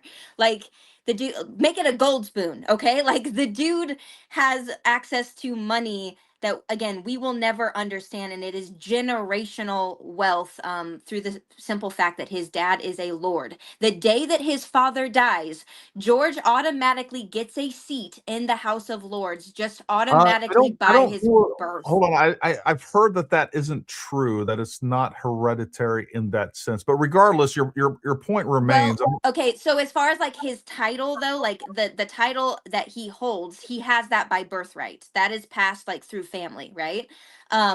Yeah, as far as like him having a stake in the government, yeah, there may be like other aspects to that I don't fully understand, and I'll admit that. But all that to say, regardless, she has he's worth access to $100 million.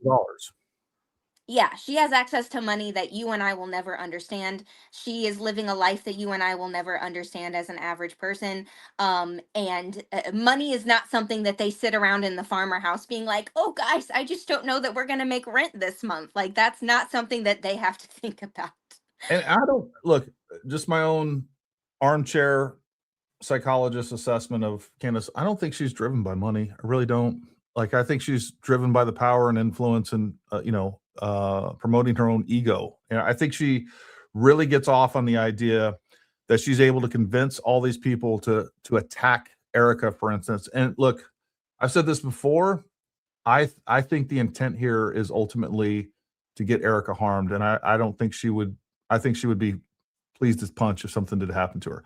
But I don't think she's really driven by money. But your point remains, like, no matter what happens in these lawsuits, folks, like the money that they have with George Farmer, like, look, they have that protected. They have it in different trusts and things like that. Mm-hmm. What I am hoping, I think the biggest impact that these lawsuits, they will reveal the truth. Ultimately, the truth is going to come out, and it's going to be proven that Candace Owens and all of her other surrogates and simps, like Baron Coleman, among others, are liars. That they're liars, and I hope that you all hold them accountable. I hope they're held accountable, and you don't just brush it off and be like, oh, well, the next thing that they tell will be the truth. The biggest impact here should be her credibility. Mm-hmm. And it's a shame. It's a shame that these lawsuits are required at all.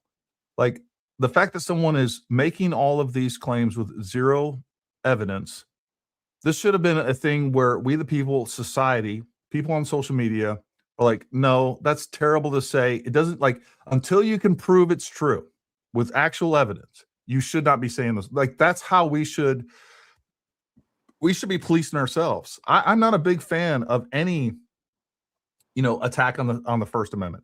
I think people should be able to talk, but the reason that these types of laws are in place are exactly for this type of situation where these things get out of hand, people's lives are destroyed, the reputations are destroyed unjustly. When you're being accused of murder and you're being accused of child trafficking and none of it's true. And by the way, all the evidence says otherwise. Tyler Robinson is the murderer. You guys may not like that. You may not accept that. It's going to be proven in court. Like, you just don't want to accept reality at this point. Speaking of correcting the record, so the title that he gets, I believe, is Baron. His father, I believe, is a Baron, and Okay. so he does not get access to the House of Lords, but he does get access to the title of Baron. That would be passed to him, and that comes with money, that comes with an estate, that comes with lands. So that title that he would get from passed to him from his father comes with a lot of perks. We'll just say that. And forget about all the titles and perks. The fact is that he's got, more between 100 and $200 million that Yes. his net worth is comprised of. So Yes. that's all you really need to know. Their lifestyle is not going to change one iota. She could go away tomorrow. She could be sued into oblivion, completely bankrupt all the different LLCs and things that are laid out into this document, and go away. And she's going to be living somewhere rich. But again, none of this is about money. This is about ego and her own narcissism. Well, it's not about money because she doesn't actually have to worry about money. And even yesterday on her show, when she was doing her whole, there was a time when he was, George was trying to get his green card, and my income was the sole income that we lived off of for that first 2 years of our marriage because he didn't have his official work permit to work in the United States. And I'm sitting there going, girlfriend, even if he didn't have an official work permit, that doesn't mean that he's cut off from his family money, his family wealth. Whether he was a green card holder officially yet or not, whether he had a work permit in the United States yet or not, that does not eliminate family money and having access to that money. There's not a single day that man has been alive that he has not had to worry about money. Okay. Well, please. While we're going through these super chats real quick, also look up if he has a trust. If he's a trust fund. If he has a trust. I'm sure he does. Yeah. He's a Nepo baby. Yeah. I don't know if that's information is publicly available, but to pretend that Candace had to support them. Dr. Altoid says, can you see the stars aligning, Gary? Macron lawsuit picking up steam, TR evidentiary and preliminary hearings coming. This lawsuit, God is at work. I agree. And look, the wheels of justice, they grind slowly, but everything comes out, folks. Everything comes out. Remember who told you the truth when it wasn't profitable, when it wasn't popular. Remember who was telling you the bitter truth over the fun, exciting, conspiratard BS. Remember, it was Lisa, it was Gary, it was lots of other people out there on the internet.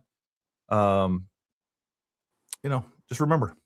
I bet CO could take Mitch in a street scuffle. She'd probably yank both of his arms out of socket in a half a second. The Mitch video grips me. I feel so bad for her. I lived that shit and have cried those tears of absolute defeat. So glad she left. It's the only fix. I agree.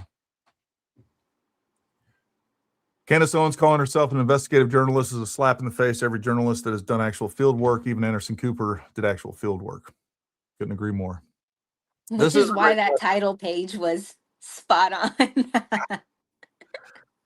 This is a great question. How did George Farmer get citizenship when he had a DUI? They don't normally do that if he was less than 5 or 10 years. I agree. So we now know that he had a DUI. Not only did he have a DUI, he left the scene of the accident. We can pull up that post in just a moment and go over it. But that was prior to him getting his citizenship. Number one, all of those records have been, like, you can't find that on a background check. No, Luckily, it's been Laura, expunged. So they paid money to have it expunged, Laura Loomer which is was why able it was to- so hard for people to get those documents. Here's what I need. I need somebody. Look, we've already tried to file a FOIA request for the body cam footage of that event. Because we don't live in Tennessee, we weren't able to get it. So I need somebody in Tennessee. I'll pay for it, whatever the costs are. I want to get that body cam footage. That is public knowledge. It should be ours. You know, we don't have to like blackmail somebody to get it. Unlike Candace Owens, like, give me this information. That is public. That is a public record. It should be given to the public, and we need to know what happened. And we're just asking questions. We're just investigators investigating. We want to know exactly what happened with his arrest. I want to know if there was anybody in that vehicle with him. And I think the public deserves that information.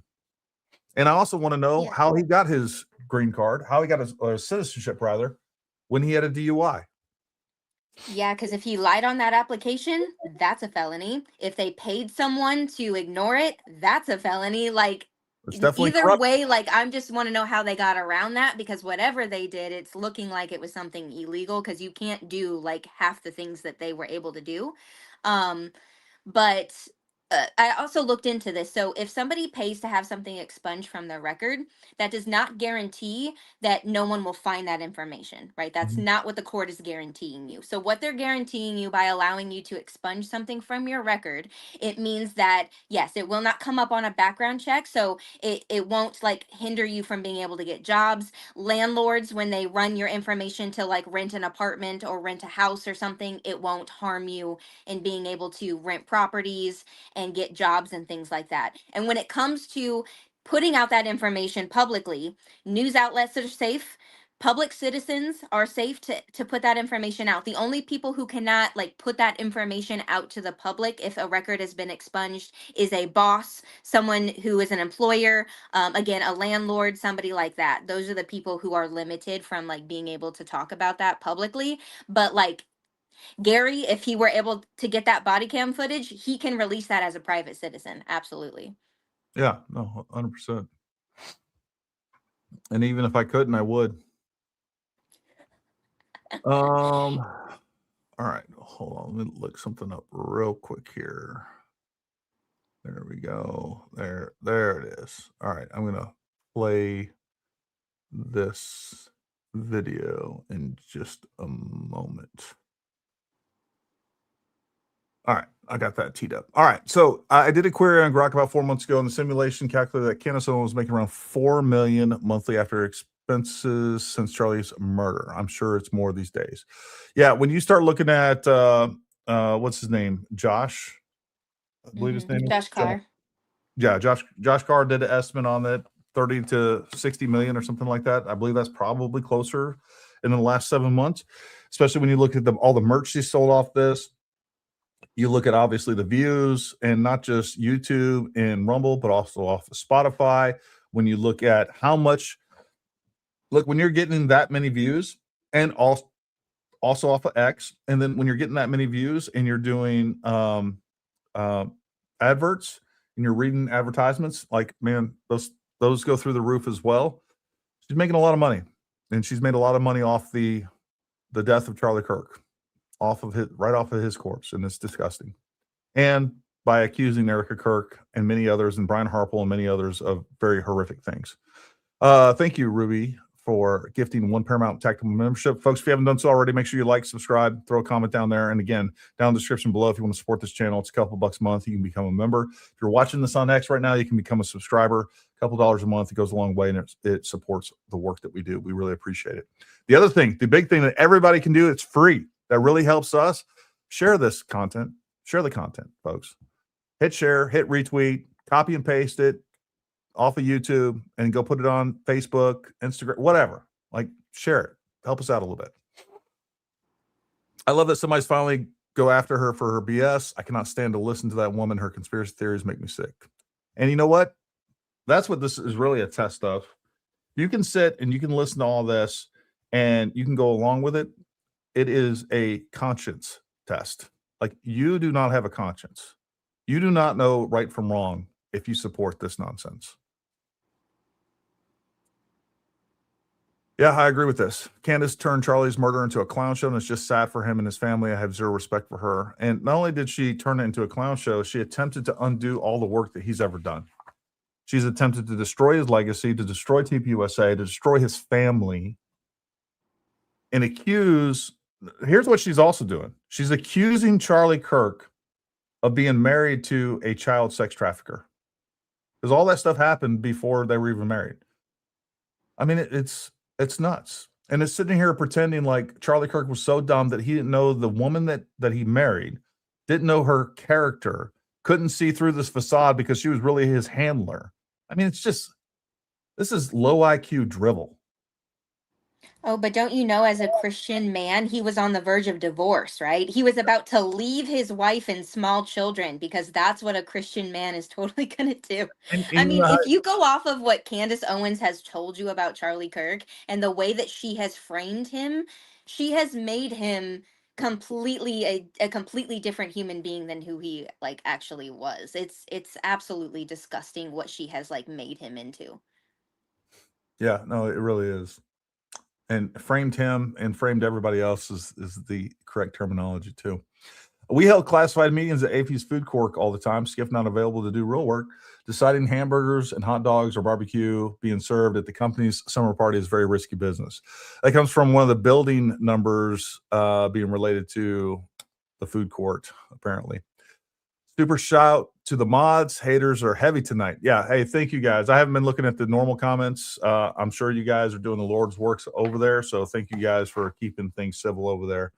And all you got to do is not call people names. Like, you can disagree all you want on this channel, but we're not going to deal with trolls. If you're going to just troll the chat and you're going to take away from everybody else's experience and get everybody arguing over there and cause chaos in the chat, boom, you're gone. So simple as that. All you got to do is be a person that is acting in good faith, be a real person and not a bot. That also helps. So thank you, mods, for all the work that you guys do. You don't get enough credit. I have a woman arguing with me in my comments that this is fake news after I posted the documents, and Candace Owens admitted she was served. She's still saying it's not true. These people are unbelievable. They are in denial. They are completely delusional. I mean, that's what these people are. They have lost the plot. They have left reality, and they've chosen their own reality, and whatever they think is true, and whatever's not is not. These are the same people that within 2 seconds of Laura Loomer's post, they said that the mugshot of George was AI, that it wasn't him. And I'm like, okay, so it's just Tyler Robinson all over again. Literally. These are the same people that said that the attempted assassination on the president the other night was fake, with absolutely no evidence to show that it was fake within, I think, 7 minutes. Wasn't it like 7 minutes from like it being reported? They were already pushing out that it was fake, again, with absolutely nothing to go off of that was even the case. Yeah. It's just absolutely mind-blowing. They will just say whatever it is that they need to say. They won't let facts get in the way of their narrative. They never do. No. What is Jen, the producer's email? The Pakistani Iranian Muslim who funded Tucker Show went in on a deal with George last year, $39 million. Suspicious. Agree, MTX. I'm sure Jen has provided her email down there, and if it should be also down in the description below. Candace actually did run cover for PDFs, Keith Fox and 4 others. That's a true fact. All right. She has. These are facts. She likes her woman beaters and her child molesters, that's for sure. And George spent a lot of time with the Tates and their mafia buddies in Romania. You are 100% correct. Yep. Exhibit A. The Candace don't realize they were COVID skeptics because we looked at the facts. Candace is Fauci and her fans are the outdoor maskers. This is 100% true. 100% true. They are the truth deniers. They are the reality deniers. They are the ones running around with the COVID masks on.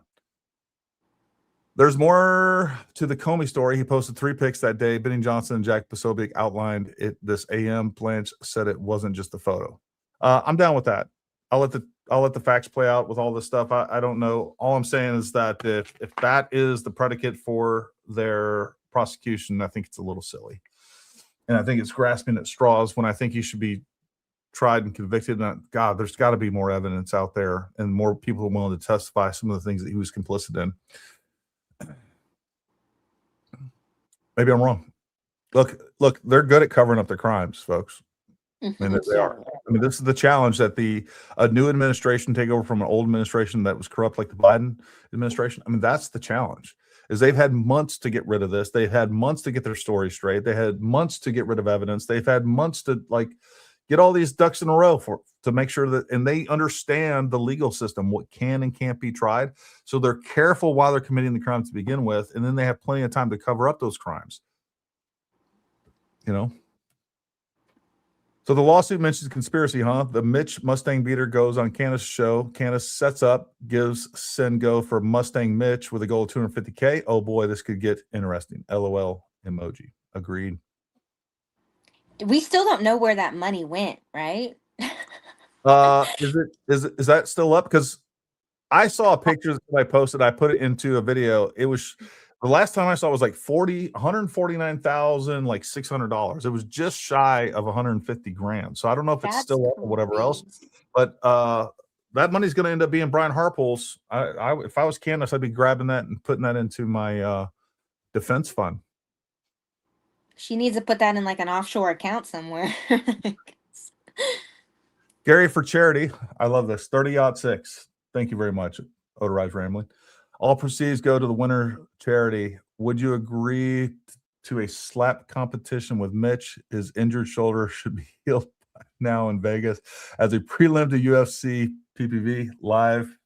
I'm down, man. I will happily do a slap competition. I would take 100 slaps just to slap him once as hard as I could.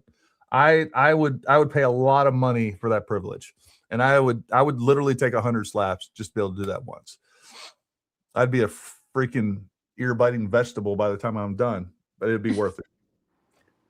It will come out in court. There is going to be confirmed of how liable she is for her lies. All the people that bought into it are going to look incredibly stupid. And they're going to cope. They're going to make a bunch of excuses. Real quick, I do want to play this video because it was mentioned in here. And I've played this video for some of y'all. Some of y'all have seen this, some of you haven't. But Baron Coleman, for months and months and months, claimed that I said, by the way, at the behest of Andrew Colvett. This is another narrative that they've created that's completely false. The only thing I've ever been guilty of is reaching out to Andrew Colvett and asking him for clarification. He is a source. All right. He has never told me to say anything. The only thing he ever said in that, as I posted, all right, was he said, don't share this picture because he didn't want the picture shared. The information he wanted me to share. I was calling him about the information. Who cares? But the fact is, I contacted him. All right. He didn't contact me and tell me to do anything. I'm not paid by TPUSA or any of this other nonsense. These are all lies that they're trying to push. Don't get paid by anyone. I promise you. Hand on a Bible. Don't get paid by a single person. Anyways, so he was pushing for months that I was paid, or that I claimed that Mitch Snow wasn't at Fort Huachuca. I never said that. Well, and I got proof of that. So let's see if Baron Coleman and Candace Owens are liars. Kids, so today's episode is about the one lawyer that makes bad. And you know exactly who I'm talking about. Candace Owens, #1 simp, and that is Baron Whisper Campaign Coleman. Now, Baron would probably describe himself as a disinterested party, but I got to tell you, he's made himself Candace Owens' personal Baghdad Bob, just out there spreading propaganda left and right, lying, and he's made himself Candace Owens' personal attack dog. He goes after any and everyone that just points out the truth, the fact that Candace Owens has zero evidence of a single material claim. But being her lapdog, he's going to go after anyone and everyone that's just reporting the truth. Now, I've done a lot of research with Barron, and most of you know that he's a lawyer, and he's currently registered with both the Florida and the Tennessee bar.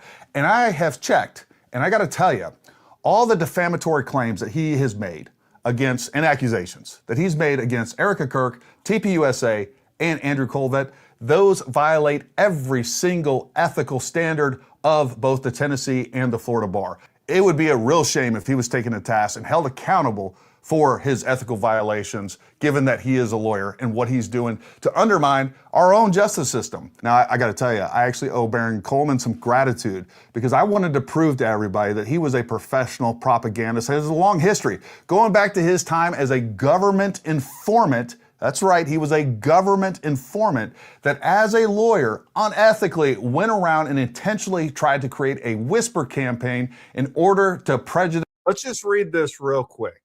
All right, this is from a court affidavit.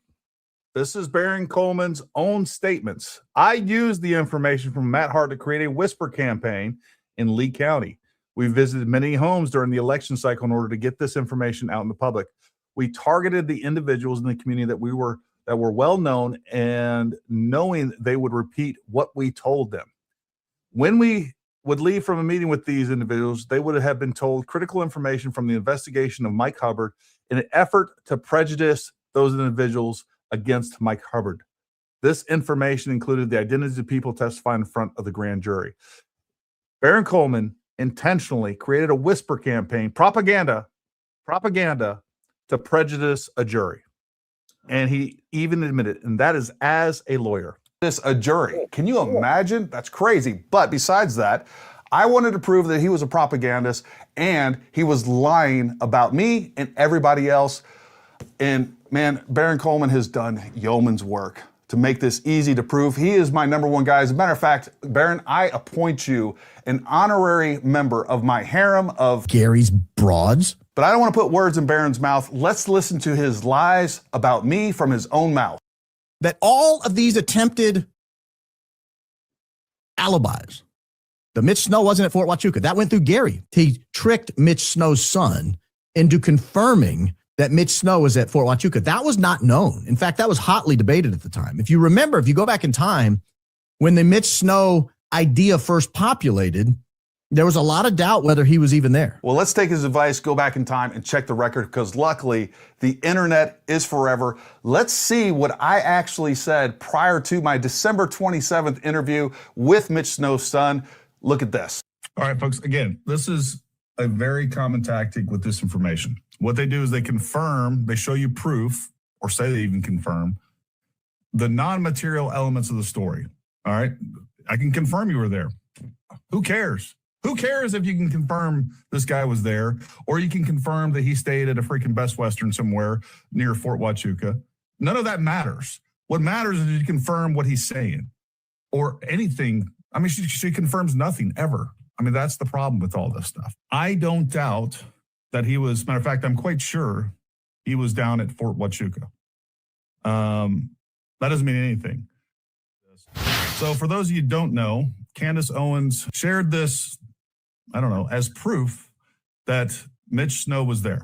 And again, I don't doubt that Mitch Snow was there. And this gives you this trash right here and says, oh, this is proof that the entire thing happened. I don't care if Mitch was at Fort Huachuca. A very common tactic with disinformation. What they do is they confirm, they show you proof, the non-material elements of the story. Point. And I don't care if it does. I don't doubt that he was there. All right, he's a weirdo. They said he was acting weird, making threats. The next thing you know, bomb dogs are called. Who cares if he was there? Brian Harpole wasn't there. Eric Kirk wasn't there. And no matter amount of proof, again, we have no proof of any of this. And they don't want to give you any proof of any of this. They don't want to give you any proof of any allegations, but they demand that you prove with evidence your innocence. That's not how the system works. All right, that's crazy. We're in crazy land. And the fact that that's the standard on which Candace operates constantly, it's just retarded. A very common tactic with disinformation. What they do is they confirm, they show you proof, the non-material elements of the story. The Mitch Snow wasn't at Fort Huachuca. That went through Gary. The Mitch Snow wasn't at Fort Huachuca. That went through Gary. Do you see what Baghdad Bob did right there? He proved my entire point about disinformation. He wants to distract you completely away from the fact that Candace Owens didn't provide any evidence of a single material claim. And then what he did, he created a complete new narrative that refocuses your attention on a claim that was never made at all and isn't one of the substantive claims. We don't care if Mitch Snow was there. But I always stated, I believe Mitch Snow was there because that's how disinformation works.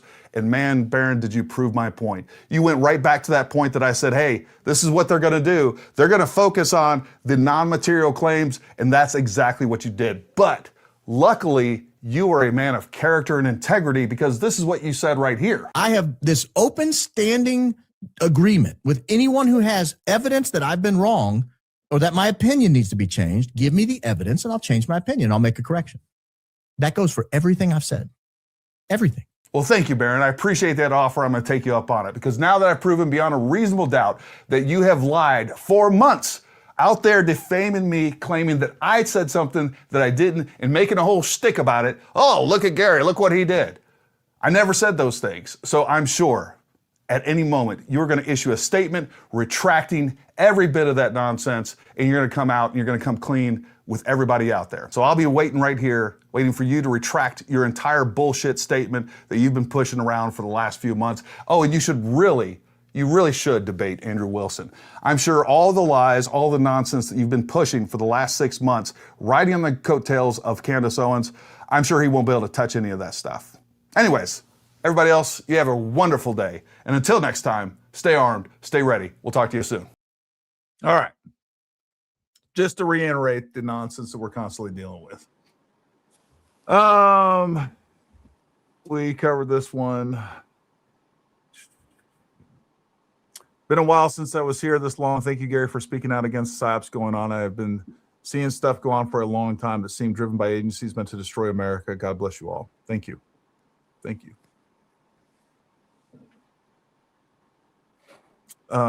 Toggling Tyrant, real quick, says thank you. I like what I see in this podcast, down to earth and fact based. Would be an honor to be a regular in here. Right back at you. 370Z is for fun. Nice to meet you. Well, you're welcome. Welcome to the podcast. We do want you to become a regular on here. Candace and her crew are scumbags. Agreed. Thank you, Gary. In this group, the trolls are our success meter. We are making a difference. We lost Lisa for some reason. Sometimes when she goes off the screen and comes back on, the audio doesn't work, but we'll get it back on. What about the anti-SLAPP law in Tennessee? How does that affect the lawsuit? I don't know. I'm sure they feel confident that they're going to overcome that. We'll see. Your backdrop wall is beautiful. Guns and more guns is a beautiful thing. However, they do scare the shit out of me. Beautiful, but scary. My wife says the same thing about me all the time. So Candace just said yesterday she would give $10,000 for the full video of Erica while simultaneously asking for money on her website for lawyers. What the hell? No. She didn't have double standards. She didn't have no standards at all. It's a matter of public safety and immigration and fraud. Go off topic. Rest in peace. David Allen Coe. Owensboro concert was a hell of a time. So this is a good friend of mine. Also, we served the 187 Rocket Sons. D. Kramer in the house. What's up, buddy? Hope you're doing well. Glad to hear from you. Glad to know you're tuning in. Misshaped Spider, thank you very much. 0 Hour said on X that the footage was being looked for. Maybe he knows if someone has requested the footage. That would be good information. If you're in Tennessee, let us know. We will like you to help us get that information.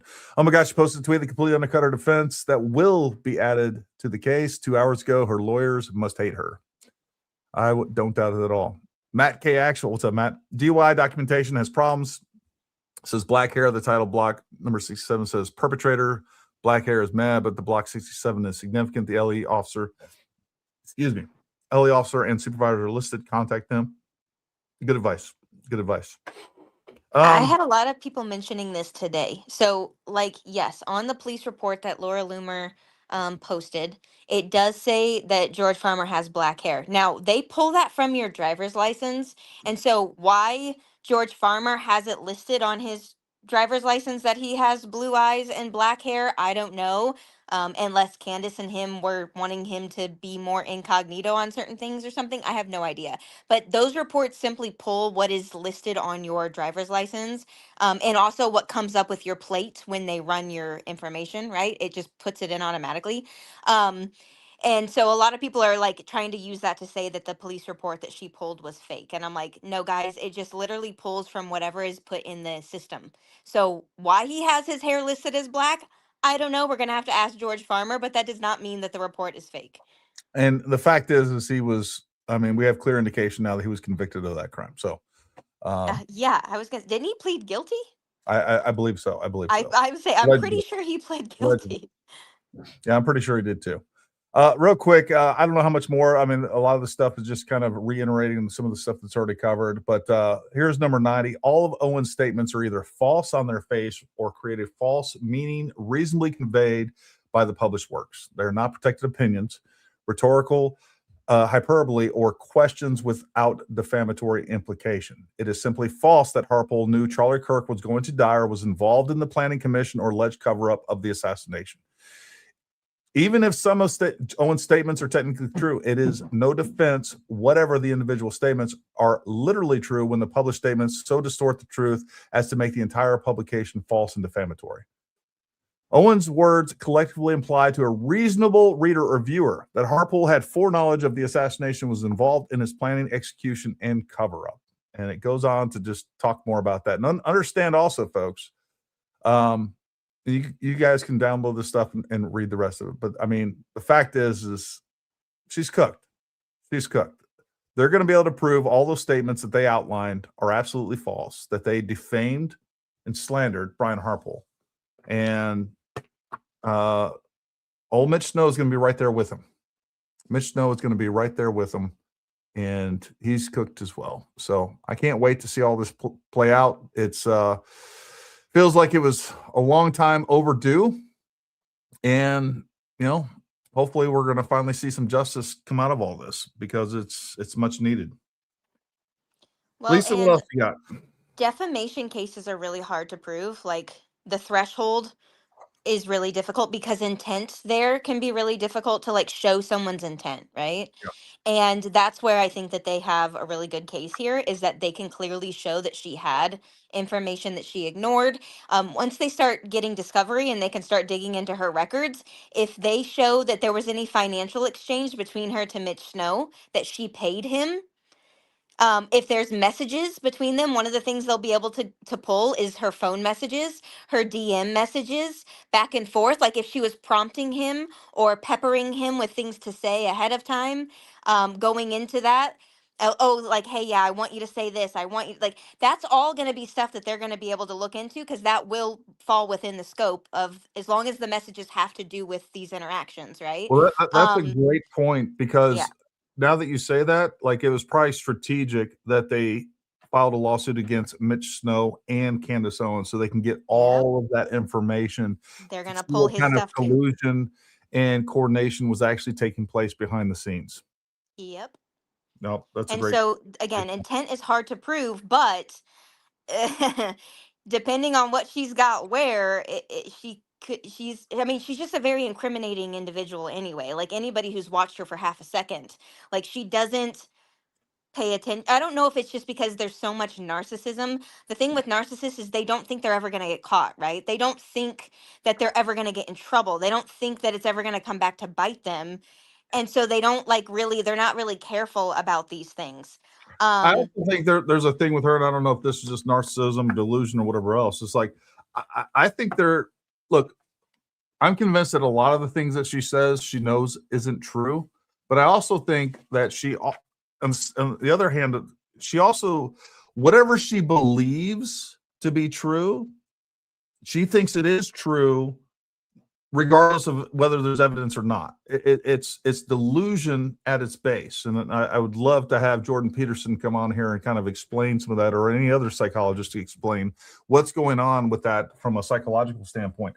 because I do. It's like, nope, everybody else in the room is wrong. I don't care how much specialized experience or anything else that you have in these areas. I've come to a conclusion. So regardless of the facts, it has to be true. And then I also just think that there's a lot of stuff that she's just making up, but there's some elements. I think those things get conflated probably in her own mind. They get mixed up Yeah. for her.